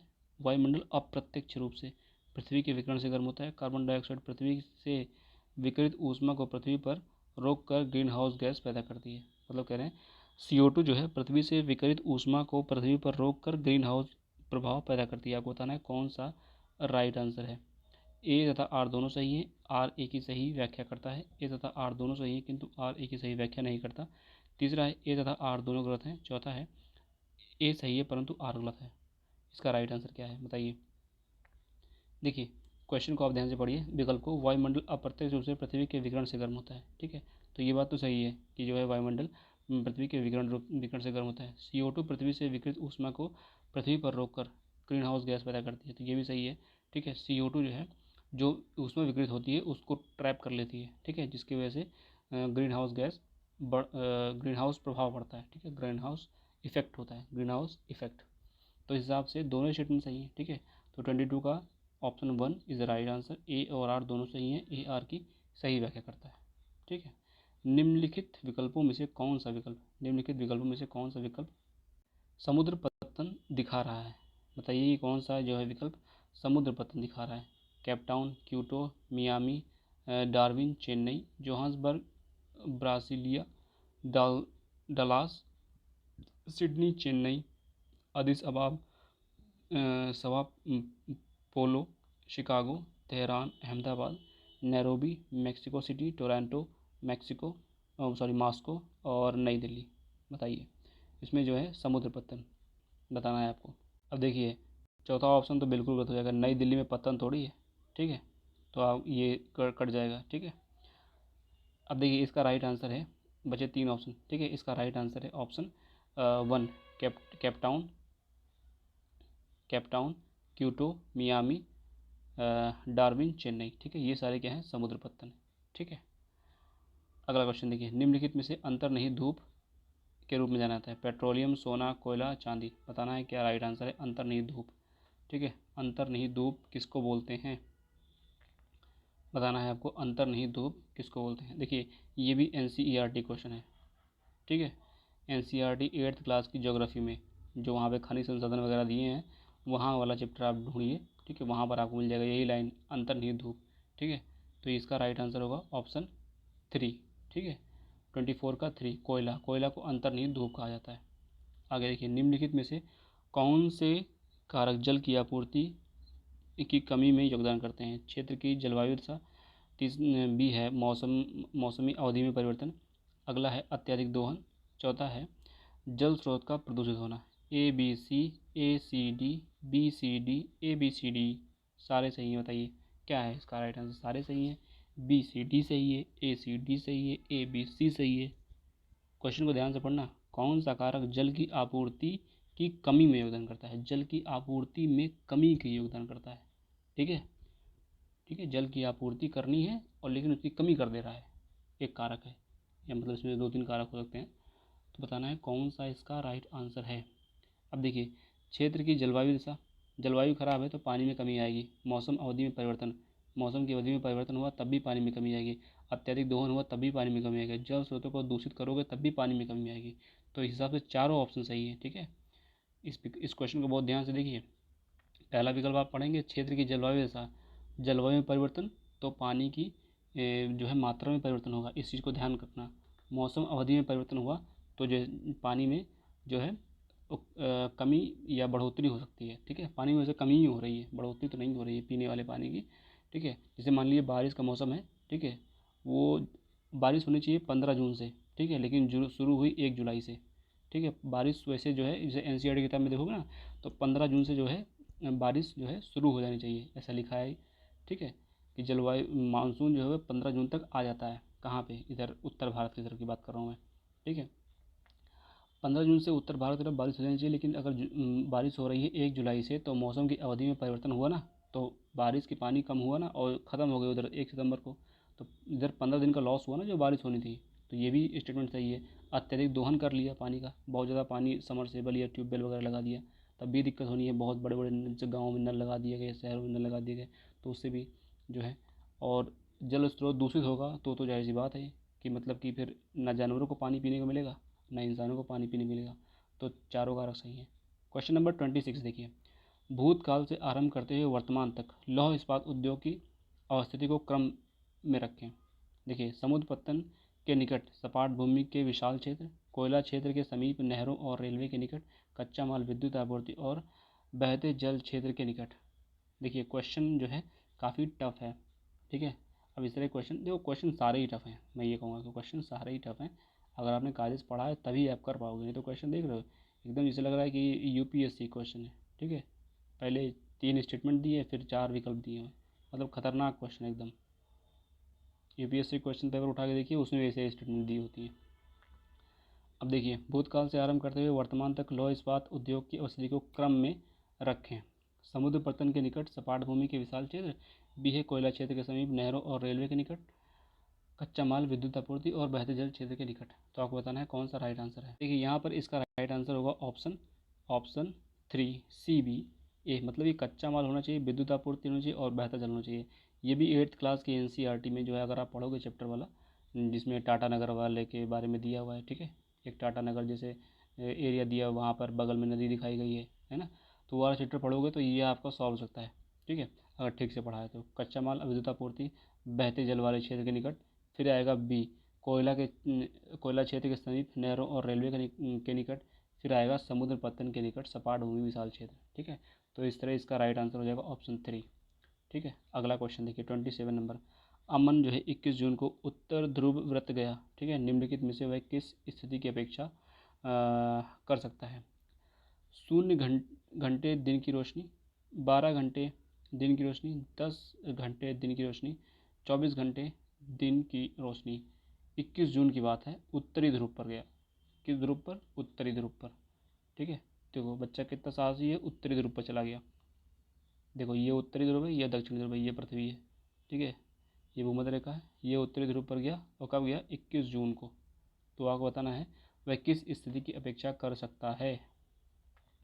क्वेश्चन को ध्यान से पढ़िए, बहुत ट्रिकी क्वेश्चन है, मतलब तुक्का तो लग ही नहीं सकता इसमें ना, कुछ ना कुछ तो पढ़ा होना चाहिए पहले से। देखिए इसका राइट आंसर है ऑप्शन 4, 24 घंटे दिन की रोशनी होनी चाहिए। ध्रुवों पर 6 महीने दिन और 6 महीने रात होती है ना, तो 21 जून को हो गया है बच्चा, 21 जून की तरफ जो है इधर आपको धूप ही मिलेगी। भारत में जाति व्यवस्था, अब देखिए ये थोड़ा सा सोसाइटी वाला क्वेश्चन आ गया। भारत में जाति व्यवस्था निम्नलिखित में से क्या दर्शाती है। भेदभाव, पदानुक्रम, विविधता, पूर्वाग्रह। बताना है जाति व्यवस्था क्या दर्शाती है। भेदभाव, पदानुक्रम, विविधता या फिर पूर्वाग्रह। बताइए क्या है इसका राइट आंसर। क्वेश्चन को ध्यान से पढ़िए, क्वेश्चन ये सरल है। ठीक है, आपको बताना है।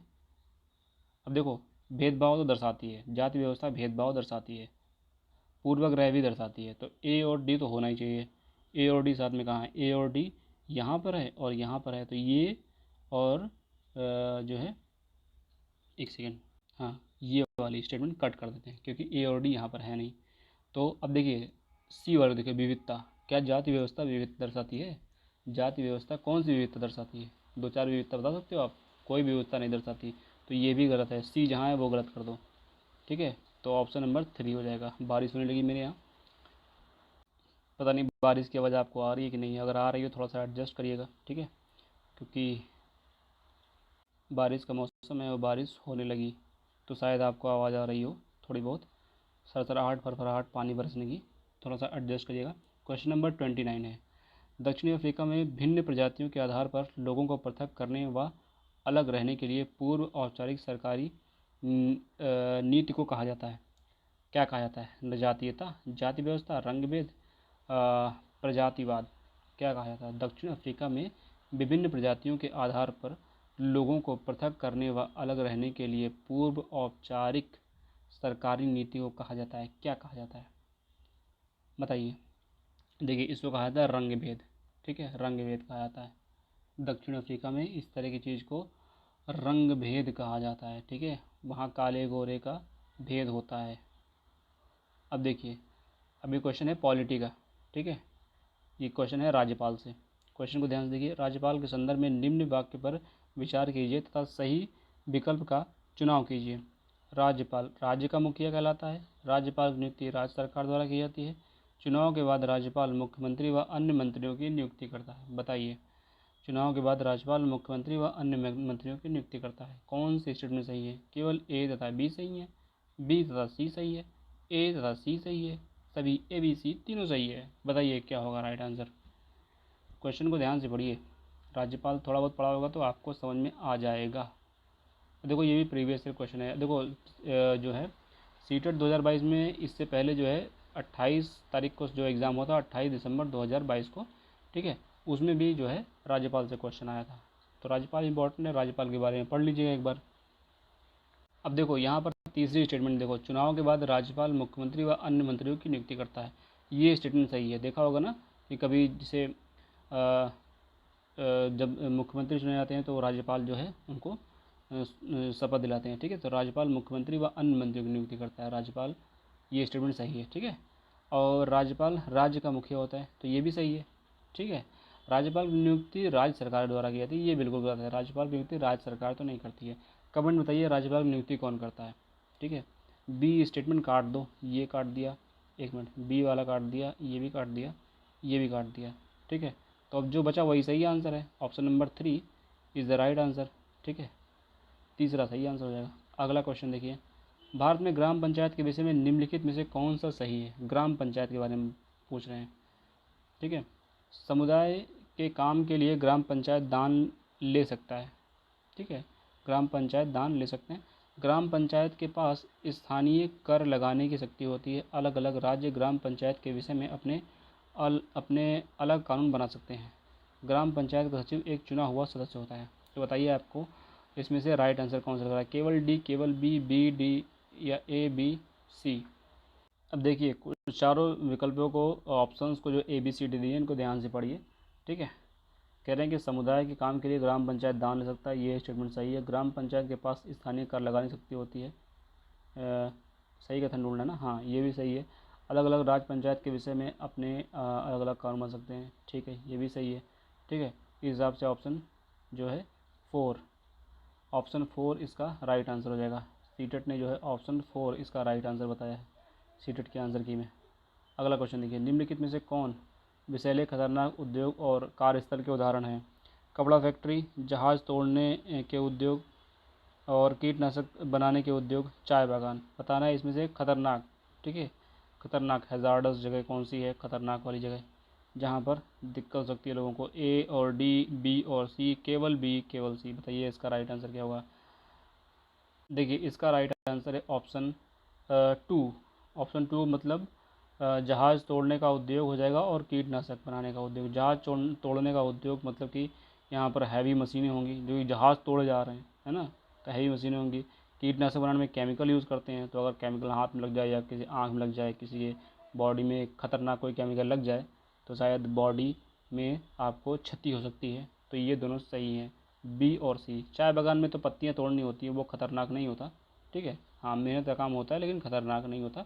पत्तियाँ तोड़नी होती हैं, छोटी छोटी रोज़ तोड़नी होती हैं, क्योंकि एकदम कोमल मुलायम पत्तियाँ तोड़नी होती हैं। कपड़ा फैक्ट्री में भी मुझे लगता है कि ज़्यादा खतरनाक चीज़ें नहीं होती, मशीनें तो होती हैं लेकिन विषैले खतरनाक, ठीक है। विषैला तो हो गया ये कीटनाशक वाला, खतरनाक हो गया जहाज़ तोड़ने का, ठीक है। कपड़ा फैक्ट्री जहाज़ तोड़ने का मतलब कि सॉरी खतरनाक नहीं है। अगला क्वेश्चन, आई थिंक आप लोगों को बहुत तेज़ पानी की आवाज़ आ रही होगी, थोड़ा बहुत अगर आवाज़ आ रही है तो थोड़ा सा एडजस्ट करिए, है ना, क्योंकि पानी बहुत तेज़ बरस रहा है। जन सुविधा पर निम्न कथन ए, एक सेकंड, कथन ए तथा कथन कारण आर पर विचार करें तथा सही विकल्प का चुनाव करें। अभी कथन दिया हुआ है, सरकार को सभी लोगों जन सुविधा मुहैया कराने की जिम्मेदारी उठानी चाहिए, सभी लोगों को। कारण है, निजी कंपनियां जन सुविधा मुहैया कराती हैं लेकिन इनकी ज़्यादा कीमत चंद लोग ही वहन कर सकते हैं। ए और आर दोनों सही हैं, ए आर की सही व्याख्या करता है। ए आर दोनों सही हैं लेकिन ए आर की सही व्याख्या नहीं करता, ठीक है। अगला क्वेश्चन विकल्प है, ए सही है लेकिन आर गलत है, ए और आर दोनों गलत हैं। बताना है इसका राइट आंसर क्या है, ठीक है। 33 क्वेश्चन है, इसका राइट आंसर क्या है। क्वेश्चन को ध्यान से पढ़िए फिर बताइए इसका राइट आंसर। पहले कथन दिया है फिर कारण दिया है, आपको दोनों पढ़ने, अभी कथन भी पढ़ने हैं और कारण भी पढ़ने हैं, दोनों को पढ़ के फिर कंपेयर करना है कि क्या ए और आर दोनों सही हैं, क्या ये दोनों गलत हैं, या एक सही एक गलत है, कौन सा सही कौन सा गलत है। देखिए इसका राइट आंसर है ऑप्शन 1, ए और आर दोनों सही हैं, ए आर की सही व्याख्या करता है। मतलब सरकार को सभी लोगों को जन सुविधा मुहैया कराने की जिम्मेदारी उठानी चाहिए, ये अभिकथन दिया है, ठीक है, ये कथन है। कारण क्या है, निजी कंपनियां जन सुविधाएं मुहैया कराती तो हैं लेकिन इनकी कीमत जो है चंद लोग, मतलब इतनी ज़्यादा कीमत होती है कि जो गरीब लोग हैं या बीपीएल वैसे लोग हैं या कम आय वाले लोग हैं वो लोग नहीं अफोर्ड कर सकते, ठीक है। तो इस वजह से ये कारण सही है कि सरकार को सभी लोगों को जन सुविधा मुहैया कराने की जिम्मेदारी उठानी चाहिए। तो कारण इसलिए सही है क्योंकि निजी कंपनियां, जो प्राइवेट कंपनी होती हैं, देखा होगा प्राइवेट कंपनियों में जो है ज़्यादा किसी भी चीज़ की फ़ीस हो जाती है, ठीक है। अगला क्वेश्चन देखिए 34 नंबर, निम्न कथनों को पढ़िए। देखिए कह रहे हैं जसलीन 19 नगर पालिका के चुनाव में मतदान करेगी, मतलब उम्र 19 है, और फैज़ा जो है वो 54 है, राष्ट्रपति के चुनाव में अपना मत डालेंगे। तो बताइए सार्वभौमिक वयस्क मताधिकार के संबंध में वैध विकल्प का चयन कीजिए। ए वैध है, बी वैध है, ए और बी दोनों वैध हैं, ए और बी दोनों वैध नहीं हैं। बताइए इसमें से कौन सा वैध होगा, ठीक है, कौन सा वैध होगा। अब देखिए कह रहे हैं कि फैज़ा जो है राष्ट्रपति के चुनाव में अपना मत डालेंगे। देखो राष्ट्रपति के चुनाव में ऐसे आम आदमी मत नहीं डाल सकते कि हम जाएंगे राष्ट्रपति को चुनने, राष्ट्रपति इनडायरेक्टली इलेक्टेड होता है, ठीक है। अब राष्ट्रपति के चुनाव में कौन कौन होते हैं वो आपको कमेंट बॉक्स में लिखना है, ठीक है। क्योंकि देखिए जो राष्ट्रपति का चुनाव होता है, राष्ट्रपति का जो चुनाव होता है उसमें कौन कौन लोग शामिल होते हैं वो आप कमेंट बॉक्स में लिखिएगा। तो ये दूसरी स्टेटमेंट गलत हो गई है, मतलब दूसरा वैध नहीं है, ठीक है, दूसरा वैध नहीं है। तो मतलब केवल ए वैध है, मतलब कि जसलीन जो है नगर पालिका के चुनाव में मत डाल रही है, ठीक है, 19 साल की है, 18 साल कम से कम होनी चाहिए। अगला क्वेश्चन देखिए 35 नंबर क्वेश्चन है, डबल बोझ शब्द का प्रयोग आमतौर पर किसकी कार्यस्थिति का वर्णन करने के लिए किया जाता है। शिक्षकों की, दूसरा है श्रमिक महिलाओं की, तीसरा है सरकारी कर्मचारियों की, चौथा है मजदूरों की। डबल बोझ, डबल बोझ बताओ किसके लिए कहा जाता है। डबल बोझ, देखिए यहाँ पे कह रहे हैं शिक्षकों की, श्रमिक महिलाओं की, सरकारी कर्मचारियों की, मजदूरों की। अब देखो इंडियन सोसाइटी में आपने देखा होगा महिलाओं को कहीं ना कहीं एक तरह से कुछ लोग, मतलब कुछ लोग, सभी लोग नहीं, कहीं ना कहीं एक तरह से बोझ मानते हैं, नहीं कि लड़की बड़ी हो गई अब शादी कर देनी चाहिए क्योंकि बोझ हो गई है ना। तो ये जो डबल बोझ है ना, ये शब्द किसके लिए, एक स्टीरियोटाइप है और बहुत ही मतलब ख़राब चीज़ है ना, कि बोझ समझना किसी को। तो श्रमिक महिलाओं के लिए ये डबल बोझ का प्रयोग आमतौर पर किसी कार्यस्थिति का वर्णन करने के लिए किया था, ठीक है। तो ये जो है ऑप्शन बी जो है राइट आंसर होगा, ठीक है, श्रमिक महिलाओं की। 35 नंबर क्वेश्चन, इसका राइट आंसर ऑप्शन बी होगा।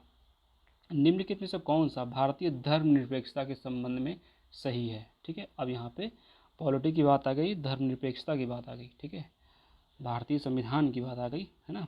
राज्य का हस्तक्षेप धर्म में संभव है, राज्य धार्मिक मामलों में हस्तक्षेप नहीं कर सकता। धर्म से सैद्धांतिक दूरी बनाए रखना और धर्म प्रभुत्व को रोकने के लिए विभिन्न कार्य। बताइए संबंध में सही है, कौन सा सही है बताना है, राइट आंसर आपको इसमें से कौन सा सही है। देखिए यहाँ पर राज्य का मतलब होता है देश से, ठीक है, मतलब जो है गवर्नमेंट से, जो है सेंट्रल गवर्नमेंट होती है उसकी बात करते हैं। राज्य मतलब देश होता है, राज्य मतलब कोई पर्टिकुलर राज्य नहीं होता, ठीक है। राज्य का संबंध यहाँ पर देश से होता है। बताइए इसका राइट आंसर क्या होगा। देखिए सीटेट के आंसर की में इसका राइट आंसर दिया है ऑप्शन 3, केवल ए सी डी, मतलब ए दिया है, सी दिया है और डी दिया है। राज्य धार्मिक मामलों में हस्तक्षेप नहीं कर सकता, ये चीज़ जो है गलत बताई जा रही है सीटेट के आंसर की में, ठीक है। तो इसका राइट आंसर जो है सीटेट के हिसाब से ये है, ठीक है। अगला क्वेश्चन देखिए, भारतीय संविधान में एक प्रावधान है जो सरकार द्वारा सत्ता के मनमाने इस्तेमाल से जनता को बचाता है, निम्नलिखित में से उसकी पहचान कीजिए। मतलब कि भारतीय संविधान में प्रावधान है जो कि सरकार द्वारा सत्ता के मनमाने इस्तेमाल से जनता को बचाता है, कौन सा बचाता है। नीति निर्देशक तत्व मतलब डीपीएसपी, ठीक है, ये डीपीएसपी है। मौलिक अधिकार फंडामेंटल राइट है, और कानूनी अधिकार, ठीक है, और मौलिक कर्तव्य, ठीक है। बताना है इसमें से कौन सा जो है जो सरकार के मनमाने रवैये से आपको बचाएगा, ठीक है।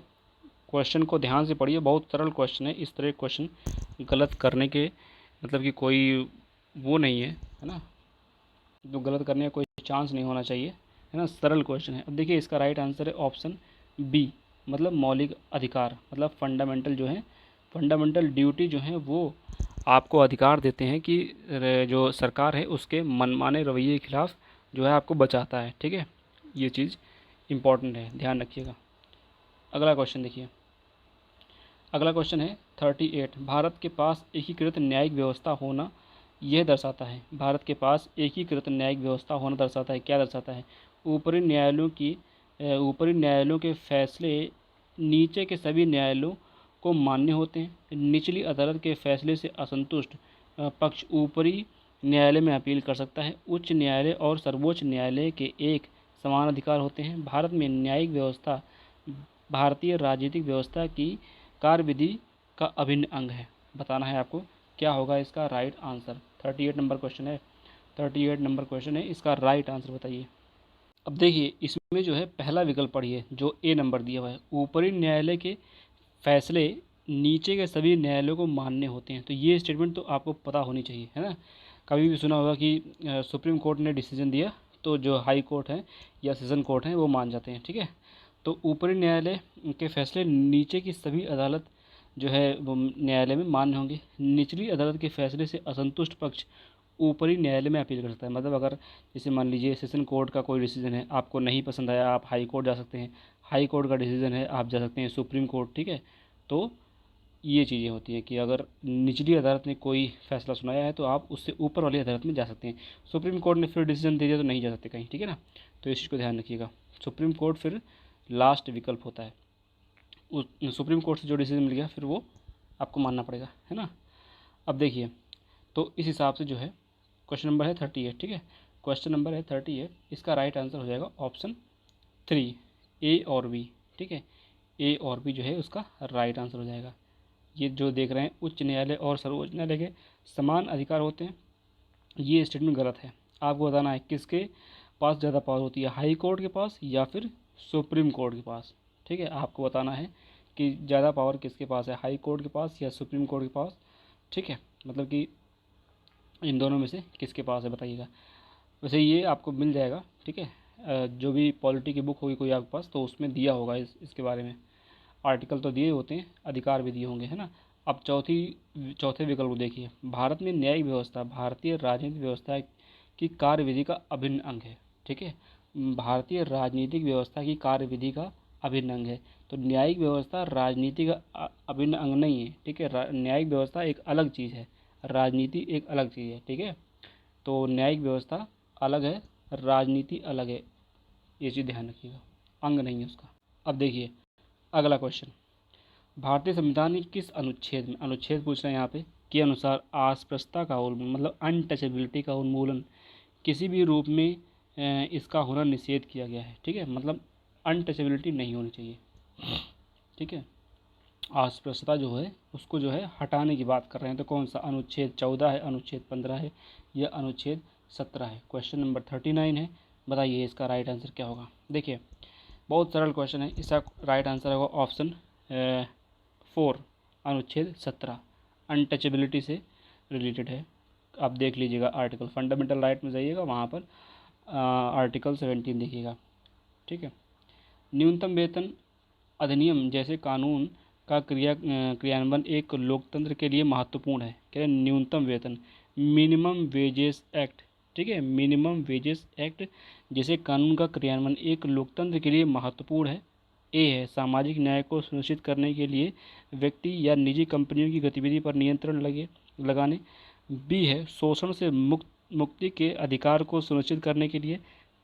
तीसरा है, मजदूरों को श्रम के सौदेबाजी के लिए गुंजाइश देने के लिए। बताना है क्या राइट आंसर होगा इसका। 40वां नंबर क्वेश्चन है, 40 नंबर, क्या होगा इसका राइट आंसर। अब देखिए इसका पहला विकल्प देखिए, सामाजिक न्याय को सुनिश्चित करने के लिए व्यक्ति या निजी कंपनियों की गतिविधियों पर नियंत्रण लगाने, ये स्टेटमेंट सही है। ठीक है। बी है, शोषण से मुक्ति के अधिकार को सुनिश्चित करना, ये भी सही है।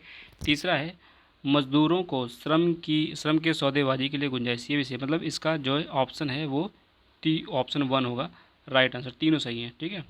अगला क्वेश्चन देखिए 41 नंबर क्वेश्चन। क्वेश्चन नंबर 41, सही विकल्प का चयन करते हुए कथन या विवरण को पूरा कीजिए। सामाजिक विज्ञान वह विज्ञान है जो अध्ययन करता है, खालिस्तान में क्या भरेंगे आप, बताइए। मनुष्य और उनकी सामाजिक व सांस्थानिक व्यवस्था के बीच संबंध। बी है, दूसरा है, संसार के भौतिक विषय या अवधारणा मुद्दे जो कि वस्तुनिष्ठ और वैज्ञानिक हैं। चौथा है, मनुष्यों को प्रयोगात्मक तरीके से। बताइए इसका राइट आंसर क्या होगा, क्या भरेंगे यहाँ पर आप खालिस्तान में। देखिए इसका राइट आंसर है ऑप्शन 1, मनुष्यों और उनकी सामाजिक व सांस्थानिक व्यवस्था के बीच संबंध। ठीक है। अगला क्वेश्चन देखिए, सामाजिक विज्ञान की प्रकृति के बारे में दिए गए कथनों को ध्यान से पढ़ें। सामाजिक विज्ञान शिक्षण का ध्येय मतलब लक्ष्य होता है। बच्चों को एक नैतिक और मानसिक ऊर्जा प्रदान करना होना चाहिए। यह इसलिए कि वे स्वतंत्र रूप से सोच सकें और अपनी विशिष्टता खोए बिना सामाजिक बलों का सामना कर सकें। अगला है, सामाजिक विज्ञान मतलब दूसरा स्टेटमेंट है यहाँ पर, एक तरह से यहाँ पर दो स्टेटमेंट है और बताना है कि इसकी व्याख्या करता है कि नहीं, है ना, या दोनों गलत हैं या दोनों सही हैं या एक गलत है एक सही है। सामाजिक विज्ञान स्वतंत्रता, विश्वास, पारस्परिक सम्मान और विविधता के प्रति सम्मान जैसे मानवीय गुणों के लिए एक जनाधार का निर्माण करता है और उसका विस्तार करने के लिए नियामक जिम्मेदारी का वहन करता है। तो आपको बताना है इसका राइट आंसर क्या होगा। क्वेश्चन को ध्यान से पढ़िए, क्वेश्चन बड़ा है। ठीक है।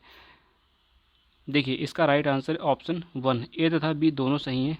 बी व्याख्या करता है ए की, मतलब जो है बी वो ए की व्याख्या करता है। ठीक है। सामाजिक विज्ञान शिक्षण सामाजिक विज्ञान शिक्षण का जो एम है, बच्चों को एक नैतिक और मानसिक ऊर्जा प्रदान करना होना चाहिए, बिल्कुल सही है।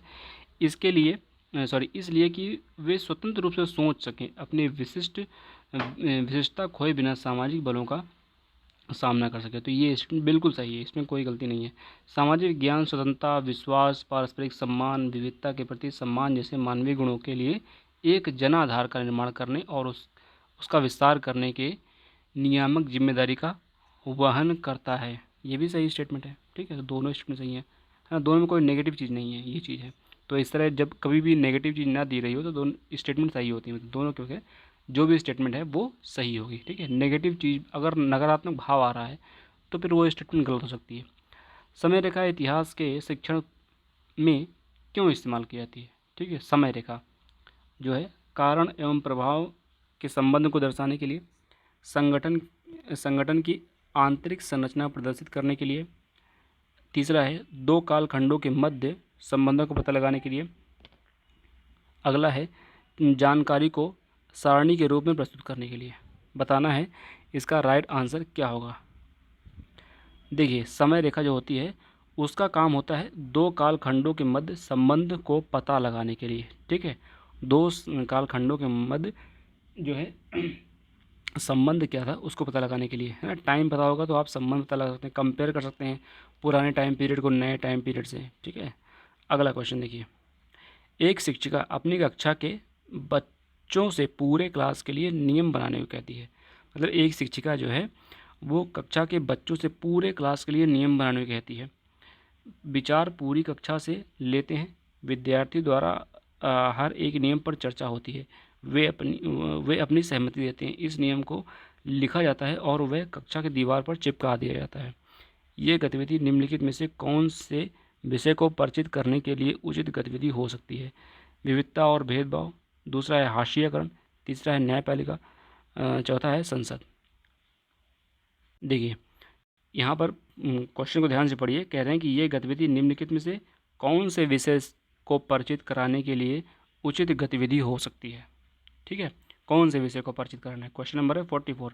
बताइए इसका राइट आंसर क्या होगा। देखिए इसका राइट आंसर है ऑप्शन 4, मतलब संसद। संसद में देखा होगा ना कि सबको बोलने का अवसर दिया जाता है, सबके जो है विचार सुने जाते हैं, तो वैसे यहाँ भी किया जा रहा है। ठीक है, प्रारंभिक स्कूल के छात्रों को किसी स्वतंत्रता सेनानी की भूमिका को बताने के लिए सबसे उचित तरीका निम्नलिखित में से कौन सा होगा, बताना है आपको। विवरणात्मक विधि, व्याख्यान विधि, स्वयं अध्ययन विधि, किताब से पढ़ना, कौन सी विधि को अपनाना चाहिए। प्रारंभिक स्कूल के छात्रों को किसी स्वतंत्रता सेनानी की भूमिका को बताने के लिए सबसे उचित तरीका विवरणात्मक विधि, व्याख्यान विधि, स्वयं अध्ययन विधि, किताब से पढ़ना। बताइए क्या होगा राइट आंसर। वीडियो को पॉज कीजिए, ठीक है, क्वेश्चन का आंसर सोचिए। 45 नंबर क्वेश्चन है। देखिए इसका राइट आंसर है ऑप्शन 1, विवरणात्मक विधि। ठीक है, विवरणात्मक विधि, स्वतंत्रता सेनानी की भूमिका को बताने के लिए विवरणात्मक विधि का प्रयोग कर सकते हैं। आइए अगले क्वेश्चन पे। क्वेश्चन नंबर है 46। निम्न में से कौन से चरण पाठ योजना के अंत में होने चाहिए। कौन से चरण जो है पाठ योजना के जो है अंत में होने चाहिए। हम लोग बनाते हैं ना बीएड या बीटीसी में लेसन प्लान, उसकी बात कर रहे हैं। पाठ योजना के अंत में होने चाहिए। विद्यार्थी अधिगम के उद्देश्य की योजना बनाना। दूसरा है मूल्यांकन करने हेतु कार्यनीति बनाना और उचित विधियां या संसाधन का चयन करना। सही शिक्षण शास्त्रीय कार्य नीतियाँ चुनना। बताइए क्या होना चाहिए। लेसन प्लान बनाते समय आपने क्या किया होगा। यहाँ पर पाठ योजना के अंत में होना चाहिए। देखिए इसका राइट आंसर ऑप्शन बी, मूल्यांकन करने हेतु कार्य नीतियाँ बनाना। ठीक है, अगला क्वेश्चन देखिए। निम्नलिखित में से ऋतुओं का घटना चक्र से छात्रों को परिचित कराने के लिए सबसे अच्छा तरीका कौन सा है। वाद विवाद, प्रदर्शन, केस स्टडी और पैनल परिचर्चा। ऋतुओं का घटना चक्र, ऋतुओं का घटना चक्र छात्रों को परिचित कराने के लिए कौन सा अच्छा तरीका होगा। बताइए इसका राइट आंसर क्या होगा। क्वेश्चन नंबर है 47। ठीक है, क्वेश्चन नंबर है 47। हम लोग 47 क्वेश्चन कर चुके हैं। ठीक है, अभी आगे और भी क्वेश्चन करेंगे। यहाँ पर मैराथन क्लास है ना, तो क्वेश्चन ज़्यादा करने होंगे इसमें ना। अब देखिए इस क्वेश्चन का राइट आंसर है 47 का ऑप्शन है 2, प्रदर्शन। ठीक है, ऋतुओं का घटना चक्र से छात्रों को परिचित कराने के लिए सबसे अच्छा तरीका कौन सा है, प्रदर्शन। ठीक है, आगे देखिए। सामाजिक विज्ञान की पाठ्यपुस्तक में चित्रों और निर्देशनों की क्या भूमिका हो सकती है। सामाजिक विज्ञान की पाठ्यपुस्तक में चित्रों, जो चित्र बने होते हैं ना सोशल स्टडी के बुक में देखा होगा, एनसीईआरटी में किसी मतलब किसी नेता के बारे में बताया जाता है उनके चित्र बना दिए। गांधी जी के बारे में बताया तो गांधी के चित्र बना दिए। भगत सिंह के बारे में बताया तो भगत सिंह का चित्र बना दिए, है ना। या कोई जैसे सोसाइटी के बारे में बता रहे हैं तो कोई चित्र बना दिया, महिलाओं का, पुरुषों का, ऐसे बच्चों का बना दिया। तो कह रहे हैं कि विज्ञान की, सामाजिक विज्ञान की पाठ्यपुस्तक में चित्रों और निर्देशनों की भूमिका हो सकती है अवधारणाओं को समझने की, उत्सुकता उत्पन्न करने की, अनुमान लगाने की, दृश्य वृत्तांत के रूप में। बताइए क्या होगा इसका right answer. ABCD BCD ACD, क्या होना चाहिए इसका राइट आंसर। अब देखिए चित्र को देख करके आप जो है अवधारणाओं को समझ सकते हैं थोड़ा बहुत, है ना। जैसे अब मान लो कहीं सोसाइटी का चित्र बना है तो वहाँ पर महिलाओं को दिखाया गया, पुरुषों को दिखाया गया, बच्चों को दिखाया गया। ठीक है, तो समझ सकते हैं। तो अवधारणा, उत्सुकता उत्पन्न करने के लिए तो जाहिर सी बात नहीं, फ़ोटो देख के हम लोग क्यूरियस हो जाते हैं कि ये क्या बना है, लाओ इसको पढ़ लेते हैं, इसके बारे में क्या है ना। तो अनुमान लगाने के लिए एक तुक्का लगा सकते हैं कि ये फ़ोटो बनी है, तो जाहिर सी बात है अगर किसी नेता की फ़ोटो बनी तो जाहिर सी बात है उनके बारे में दिया होगा, तो ये हम अनुमान लगा सकते हैं दृश्य वृत्तांत से रूप में। तो कभी कभी क्या होता है, फ़ोटो स्टोरी होती है ना, जैसे देखा होगा बच्चों की किताब में ऐसे फ़ोटो बनी होती है, फिर उसमें बताना होता है, मतलब इसे यहाँ पे एक फ़ोटो बनी है, फिर आगे उसी के आगे फर्दर फ़ोटो बनी है, तो एक स्टोरी बन जाती है कि यहाँ पे ऐसा दिखाया गया तो वहाँ पे इसे दिखाया जाएगा। जैसे हम दिखाया गया कि यहाँ पे चिड़िया है, पेड़ में बैठी है, नीचे फल दिखा, तो वो चिड़िया अगले चित्र में दिखाते हैं कि चिड़िया उतर के गई है फल लेने, फिर तीसरे में दिखाते हैं कि फल लेके फिर वो कहीं उड़ गई है। तो ऐसे दिखाते नहीं है दृश्य वृत्तांत के रूप में। तो जो है चित्र बहुत इंपॉर्टेंट होते हैं, सामाजिक विज्ञान में ऐसे चित्र बने होते हैं। तो इसका राइट आंसर हो जाएगा ऑप्शन 2, ABCD, है ना। ABCD जो है राइट आंसर हो जाएगा। 48 का option 2 is the right answer. 49 number question पे चलिए। छात्रों को यह समझाने की हमारे लैंगिक बोध अक्सर इस बात पर निर्भर करते हैं कि हम किस परिवार या किस समाज में रहते हैं। निम्नलिखित में से कौन सी गतिविधियां बेहतर होंगी? घर के काम पर चर्चा तथा पुरुषों के कार्य के साथ इस कार्य के महत्व पर चर्चा। बी है बच्चों को खिलौने एवं खेलों के लिए लैंगिक चित्र को पहचानने के लिए कहना। सी है लड़के और लड़कियों के शैक्षिक आंकड़ों का विश्लेषण करना।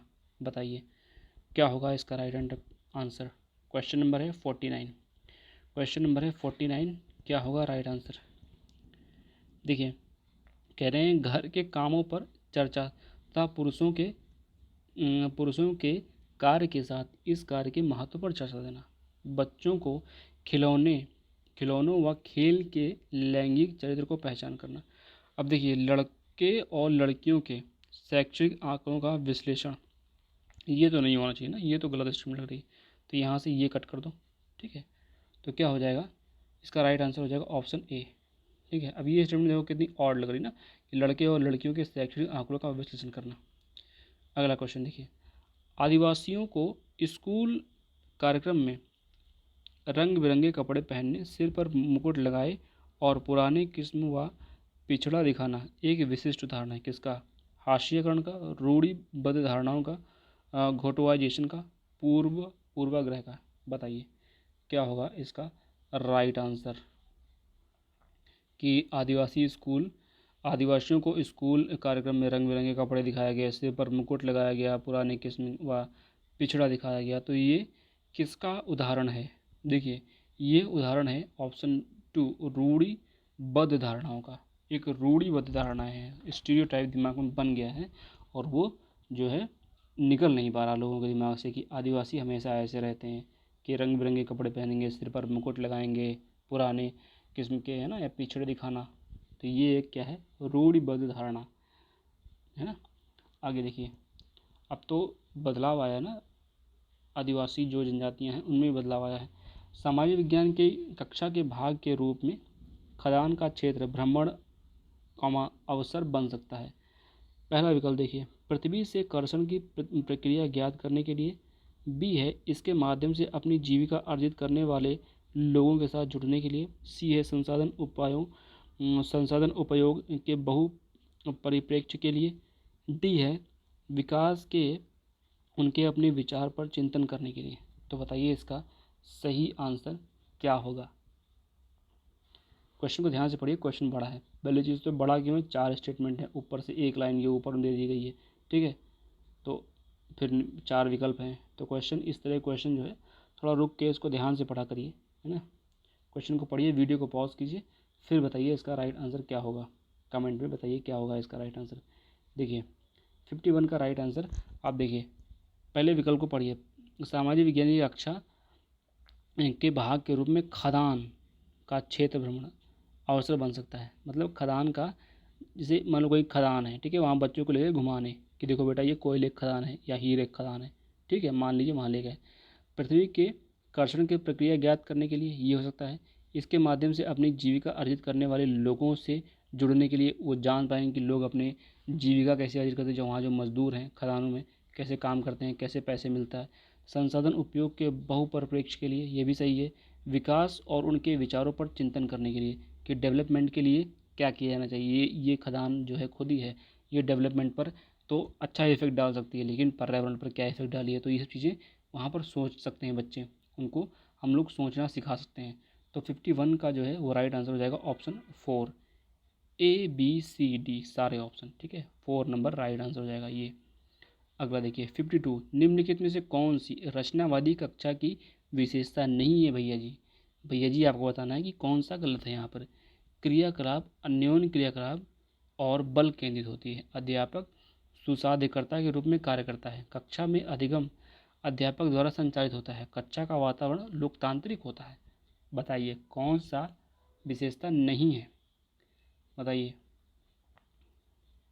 देखिए पहले विकल्प को पढ़िए, क्रियाकलाप अन्योन्य क्रियात्मक और बाल केंद्रित होते हैं। बताना है इसमें से कौन सा नहीं है। कक्षा में अधिगम अध्यापक द्वारा संचालित होता है। ये कुछ अजीब से नहीं है। कक्षा में अधिगम अधिगम जो है अध्यापक द्वारा संचालित, ये इसका राइट आंसर हो जाएगा 53 का 3 नंबर। ठीक है, तो ये नहीं है। ठीक है, अगला देखिए 53, एक मिनट, ये कौन सा क्वेश्चन था? सॉरी 52 है, ऊपर 52 था। आइए 53 पे, सामाजिक न्याय के बारे में पढ़ते समय, सामाजिक न्याय के बारे में पढ़ते समय एक शिक्षक का लक्ष्य होना चाहिए। सॉरी पढ़ाते समय, पढ़ते समय नहीं, पढ़ाते समय शिक्षक पढ़ाता है ना। तो सामाजिक न्याय के बारे में पढ़ाते समय एक शिक्षक का लक्ष्य होना चाहिए। सामाजिक अन्याय की जांच करने के लिए कक्षा में परिस्थितियां प्रदान करना, अन्याय के मामले को देखने के सही तरीके को शुरुआत में ही बता देना। तीसरा है सामाजिक वास्तविकताओं पर चिंतन के लिए विद्यार्थियों को समर्थ बनाना। उपयुक्त विकल्प का चयन कीजिए, ए और बी, बी और सी, ए और सी, ए बी सी। बताइए इसका सही विकल्प क्या होगा? बताइए। सामाजिक न्याय के बारे में पढ़ा रहे हो आप टीचर हो, सामाजिक न्याय के बारे में पढ़ा रहे हो, तो आपका लक्ष्य क्या होगा? अब देखो तीनों को पढ़ो, आप सोचो कि आप टीचर हो, आप क्या करोगे वहाँ पे? सामाजिक अन्यायों की जांच करने के लिए कक्षा में परिस्थितियाँ प्रदान करना, ये तो होना चाहिए। अन्याय के मामलों को देखने के सही तरीकों की शुरुआत में ही बता देना। शुरुआत में क्यों बता दोगे आप? हैं? शुरुआत में क्यों बताओगे भाई? बच्चों को देखने तो दो क्या चीज़ें सही है क्या गलत है ना, बच्चों को भी समझने दो, है ना। तो दूसरी स्टेटमेंट जो है ना वो गलत है। तो दूसरी जहाँ जहाँ है वहाँ वहाँ कट कर, देखो दूसरी यहाँ पर है, यहाँ कट कर दो, दूसरी यहाँ पर है, बी यहाँ पर है, यहाँ कट कर दो, तो ऑप्शन बचेगा केवल 3। इसको बोलते हैं एलिमिनेशन मेथड। ठीक है, एलिमिनेशन मेथड में पहले गलत स्टेटमेंट अगर आप ढूंढ लिए है तो जहाँ जहाँ वो गलत स्टेटमेंट है वहाँ वहाँ कट कर दो, बाकी सही स्टेटमेंट बच जाती है। जैसे अब यहाँ पे बी गलत है, बी 3 विकल्प में है तो तीनों विकल्प कट गए, जो बचा वो सही हो गया, साफ सीधी बात है। अगला क्वेश्चन देखो 54 नंबर, इतिहास की रचना कैसे हुई? इस पर निम्नलिखित 2 कथनों को पढ़िए। पहला कथन है, इतिहासकार अतीत को समझने के लिए विभिन्न स्रोतों का उपयोग करते हैं। ये उनके अध्ययन की अवधि एवं उनके अन्वेषण की प्रकृति पर निर्भर करता है। ठीक है, दूसरा जो कथन है, कह रहे हैं लेखक ने मौलिक रूप से क्या लिखा, इसका अनुमान लगाने के लिए एक जैसे अवतरण के विभिन्न पांडुलिपि अनुवादों को इतिहासकार को पढ़ना पड़ता है। तो बताइए क्या है इसका राइट आंसर? क्वेश्चन नंबर आपको मिला है 54 क्वेश्चन है। देखिए अगर थोड़ा बहुत पढ़ा होगा ना हिस्ट्री में कि शुरुआत में हिस्ट्री कैसे लिखी जाती है, इतिहास लेखन जिसको बोलते हैं, इतिहास रचना कैसे। इतिहास लेखन में क्या होता है, इतिहास के अतीत को समझने के लिए विभिन्न स्रोतों का स्रोतों का उपयोग करते हैं, ये सही है। ये उनके अध्ययन की अवधि एवं उनके अन्वेषण की प्रकृति पर निर्भर करता है ना, कि कितने टाइम तक उन्होंने उसको अध्ययन किया या कितने टाइम पर उस पर रिसर्च किया।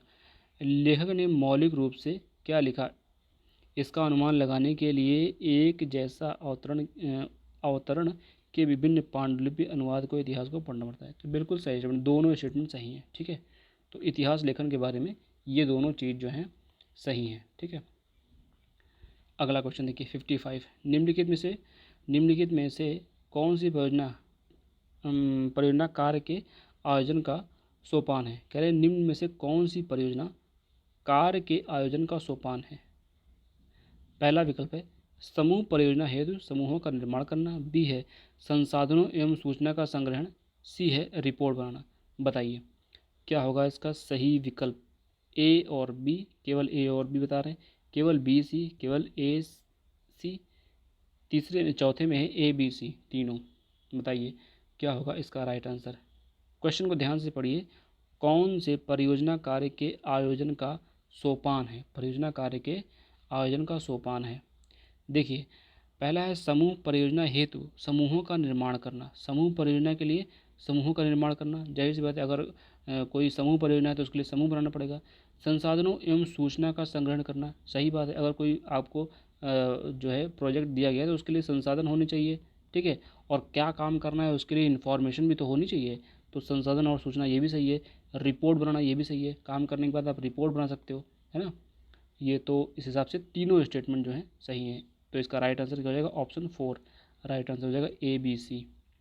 अगला क्वेश्चन देखिए, 56 नंबर क्वेश्चन है, निम्न में से कौन से प्रश्न अधिगमकर्ता के संप्रत्ययों को लागू करने के कौशल का आकलन करते हैं। आपके अनुसार सरकार को किसानों को कर मुक्ति दिलाने में क्या करना चाहिए।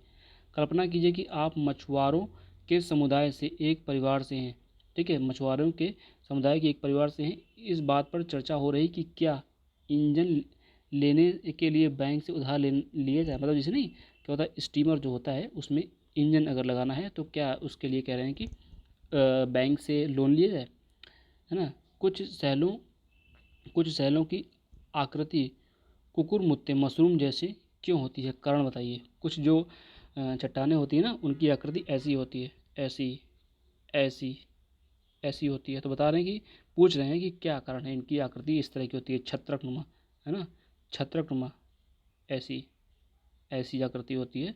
तो बताइए कि ये कुकुरमुत्ते जैसी आकृति कह रहे हैं क्यों होती है, कुछ चट्टानें होती है ना, तो बताना है इसका राइट आंसर क्या होगा। अब देखिए यहाँ पर क्वेश्चन को पहले पढ़िए, निम्न में से कौन से प्रश्न, ये 3 प्रश्न दिए हुए हैं, मतलब कि आपको ऐसे 3 ये प्रश्न दिए हुए हैं, ठीक है, ये स्टेटमेंट है। और कह रहे हैं कि प्रश्न अधिगमकर्ता के संप्रत्ययों को लागू करने का कौशल का आकलन करता है।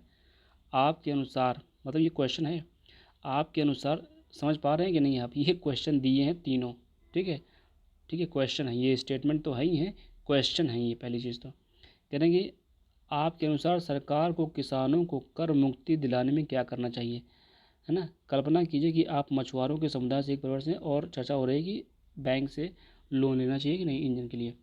तो बताना है संप्रत्ययों को, यहाँ पे संप्रत्ययों को लागू करने के लिए कौशल का आकलन करते हैं। अब देखिए ये तीसरी स्टेटमेंट जो है ये, इसमें तो जो है कौशल का कोई काम नहीं है ना, तो ये स्टेटमेंट कट कर दो, ये बच जाएगा ऑप्शन 1 ए और बी राइट आंसर है, ठीक है। ये तो प्रकृति द्वारा बनाई गई होगी ना। आगे देखिए, निम्न में से कौन सा या से प्रश्न अधिगमकर्ता के मूल्यांकन कौशल का आकलन करते हैं। निम्नांकित आधारों पर बड़े व छोटे किसानों की दशाओं की तुलना कीजिए। ए जुताई, खेतों की जुताई, बी है लोन की आवश्यकता, सी है फसल बेचना। कल पट्टू के विभिन्न लोगों की सूची बनाइए जो खेतों पर निर्भर थे। तीसरा है समुद्री लहरों की ऊंचाई को प्रभावित करने वाले कारक कौन से हैं, बताना है। सही विकल्प बताना है, विकल्प का चुनाव कीजिए, उपयुक्त विकल्प का चुनाव कीजिए। ए बी, ए सी, केवल ए, केवल सी, बताइए क्या होगा राइट आंसर। देखिए इसका राइट आंसर है ऑप्शन ए, ठीक है, ऑप्शन ए, मतलब निम्नलिखित आधारों पर बड़े व छोटे किसानों की दशाओं की तुलना कीजिए। खेत की जुताई, लोन की आवश्यकता, फसल बेचना। अगला क्वेश्चन देखिए, अगला क्वेश्चन है 58 नंबर, निम्नलिखित में से किन को मानचित्र पर चित्रित किया जा सकता है। विश्व की महासागरीय घाटी, जिब्राल्टर की खाड़ी, दिल्ली का वातावरण, अक्टूबर के महीने में वर्षा। बताइए बताइए किसको हम लोग जो है अगर मानचित्र बनाना हो तो उसको बना सकते हैं, बताइए। अब देखिए यहाँ पर जो सी वाला विकल्प है दिल्ली का वातावरण, क्या आप वातावरण को, किसी शहर के वातावरण को मानचित्र पर दिखा सकते हो, नहीं, तो ये स्टेटमेंट गलत है। जहाँ जहाँ सी है, देखो यहाँ सी है, यहाँ सी है, यहाँ सी है, ठीक है, तो जहाँ जहाँ सी है उसको कट कर दो, ये कट हो गया, ये कट हो गया, ये कट हो गया, बचा क्या, ऑप्शन नंबर 4, ऑप्शन नंबर 4 सही विकल्प है। अगला देखिए, एक प्राकृतिक भ्रमण के बाद में विद्यार्थियों को सबसे पहले आंक सकते हैं उनके विश्लेषणात्मक चिंतन, अवलोकन, प्रयोग, तार्किक क्षमता पर। बताइए क्या होगा, मतलब एक प्राकृतिक भ्रमण के बाद विद्यार्थियों को सबसे पहले आंक सकते हैं उनके, किस पर आंक सकते हैं, अवलोकन पर, विश्लेषण चिंतन पर, प्रयोग पर, तार्किक क्षमता पर, बताइए किस पर आकलन करेंगे आप। देखिए इसका राइट आंसर है ऑप्शन 2, अवलोकन पर। ठीक है, अवलोकन पर। और आज की क्लास का लास्ट क्वेश्चन। ठीक है, एक शिक्षिका अपनी कक्षा में निम्नलिखित प्रश्न पूछती है। ठीक है, टीचर हैं वो क्या करती है, निम्नलिखित प्रश्न पूछती हैं। जल संबंधी ऐसी कौन सी समस्याएं हैं जिनका आप अपने दैनिक जीवन में सामना करते हैं। इसे माना जा सकता है एक बंद सिरे वाले प्रश्न के रूप में, एक खुले अंत वाले प्रश्न के रूप में, तीसरा है एक निष्कर्ष निकालने वाले प्रश्न के रूप में, चौथा है अभिसारी प्रश्न के रूप में।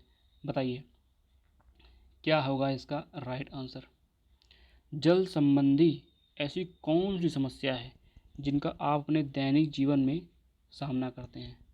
ये है खुले अंत वाले प्रश्न के रूप में। कैसे, खुले अंत वाले प्रश्न के रूप में। तो ये इसका राइट आंसर हो जाएगा ये। अब देखिए ये हम लोगों ने आज किए 60 क्वेश्चन। कितने किए, 60 क्वेश्चन। 60 क्वेश्चन ही आते हैं किसमें, एसएसटी में। आपके 60 क्वेश्चन में कितने सही हुए हैं। ठीक है, आपके 60 में से कितने सही हुए हैं ये आप जो है कमेंट बॉक्स में ज़रूर लिखिएगा। ठीक है, ये आपका काम है कि आपने 60 क्वेश्चन अगर आप अटैम्प्ट किए हैं तो आपके कितने सही हुए हैं वो आप जो है कमेंट बॉक्स में लिखिएगा। और आप कहाँ से हैं ये ज़रूर लिखिएगा, मतलब कि आप किसी स्टेट से हैं। ठीक है, वो ज़रूर लिखिएगा, यूपी से हैं, एमपी से हैं, कहाँ से हैं आप, सीटेट की तैयारी कर रहे हैं तो ये भी लिखिएगा ताकि हमको पता चल सके कि हमारी वीडियोस कहाँ तक जा रही हैं। ठीक है, और अगर आप चैनल पर पहली बार हैं तो इस चैनल को ज़रूर सब्सक्राइब कीजिए। हमारा चैनल है डेसिमल जीएस स्टडी, इसको ज़रूर सब्सक्राइब कीजिए। पहले इसका नाम केवल डेसिमल था। ठीक है, लेकिन अभी जो है डेसिमल जीएस स्टडी हो गया है, तो हमारे चैनल को आप ज़रूर सब्सक्राइब कीजिए। हम लोग ये क्लासेस ले रहे हैं सीटेट अगस्त 2023 के लिए। ठीक है, 20 अगस्त को आपका पेपर है, तो ये क्लासें आपके लिए इंपॉर्टेंट है। ये क्लास थी मैराथन की, और ये टेलीग्राम चैनल जो है इसको ज़रूर ज्वाइन कीजिए। ठीक है, डेसिमल 004 ये जाके टाइप करिए। ठीक है, तो आपको हमारा चैनल मिल जाएगा, ऐसा लोगो लगा मिलेगा, तो उसको ज्वाइन कर लीजिए। अगर ये भी टाइप करें ना डेसिमल जीएस स्टडी तो भी आपको मिलेगा। तो जो चीज़ आपको ठीक लगे, या फिर ये क्यूआर कोड दिया हुआ है इसको अगर आप मोबाइल से स्कैन करेंगे ना, ठीक है, तो भी आपको हमारा चैनल जो है रीडायरेक्ट होके मिल जाएगा। और वहाँ पर हम लोग free PDF daily MCQ upload करते हैं, इंपॉर्टेंट नोट्स आपको मिल जाएंगे। ठीक है, इंपॉर्टेंट क्वेश्चन, ये सारी चीज़ें आपको वहाँ पर मिलेंगी। तो अगर आप चैनल पर नए हैं तो इस चैनल को ज़रूर सब्सक्राइब कीजिए और वीडियोज़ को पूरा देखिए। मैंने एनसीईआरटी की वीडियो बहुत सारी करवाई हैं, तो एनसीईआरटी की वीडियो अगर आपने नहीं देखी है, ठीक है, देखो ये क्वेश्चन एनसीईआरटी से था। ठीक है, और ये वाला क्वेश्चन भी एनसीईआरटी से था, ये भी क्वेश्चन ही एनसीईआरटी का ही है, कहीं अलग से नहीं आया है। ठीक है, और ये भी क्वेश्चन एनसीईआरटी से है। ये भी क्वेश्चन आईने अकबरी के बारे में आपको एनसीईआरटी मिलेगा। ठीक है, ये क्वेश्चन भी एनसी मतलब सारे क्वेश्चन ये भी 8th क्लास की एनसीईआरटी से है। ठीक है, और फिर जो ये क्वेश्चन, ये पंडित रमाबाई वाला मैंने दिखाया ही आपको फ़ोटो, है ना, ये एनसीईआरटी से है। उन्होंने जो है पूना में विधवा गृह की स्थापना करी, है ना। अब मंदिर प्रवेश आंदोलन वाला भी एनसीईआरटी से दिखाया कि भीमराव अम्बेडकर जी ने मंदिर प्रवेश आंदोलन चलाया। उस हिसाब से एक ही स्टेटमेंट से आपको पूरा क्वेश्चन सॉल्व हो जाता है। ठीक है, ये भी जो है कुल मिलाकर के डायरेक्ट एनसीईआरटी से हैं। ठीक है, ये भी अगर बिपिन चंद्र पाल के बारे में आप एनसीईआरटी में पढ़ेंगे तो वहाँ पर ये कहीं ना कहीं आपको ये लाइन मिल जाएगी, जनता को सरकार की अच्छी नीयत पर भरोसा नहीं करना चाहिए, है ना। बंगाल विभाजन वाला भी एनसीईआरटी से है। ठीक है, इस चीज़ को ध्यान रखिए। तो एनसीईआरटी बहुत इंपॉर्टेंट बुक है अगर आप सीटेट की तैयारी कर रहे हैं। ठीक है, तो एनसीईआरटी ज़रूर पढ़िए। तो आज की क्लास में इतना ही रखते हैं, मिलते हैं अगली मैराथन में, फिर मिलेंगे आपको। ठीक है, अगर आपका कोई क्वेश्चन है, ठीक है, अगर आपका कोई क्वेश्चन है तो आप जो है कमेंट बॉक्स में लिख सकते हैं, आपके क्वेश्चन का हम तुरंत जवाब देंगे। ठीक है, तो इस चीज़ को ध्यान रखिए। मिलते हैं नेक्स्ट वीडियो में, तब तक के लिए धन्यवाद। और वीडियोज़ को देखते रहिए, अपने दोस्तों के साथ शेयर करते रहिए और तैयारी करते रहिए। मिलते हैं नेक्स्ट वीडियो में, थैंक यू।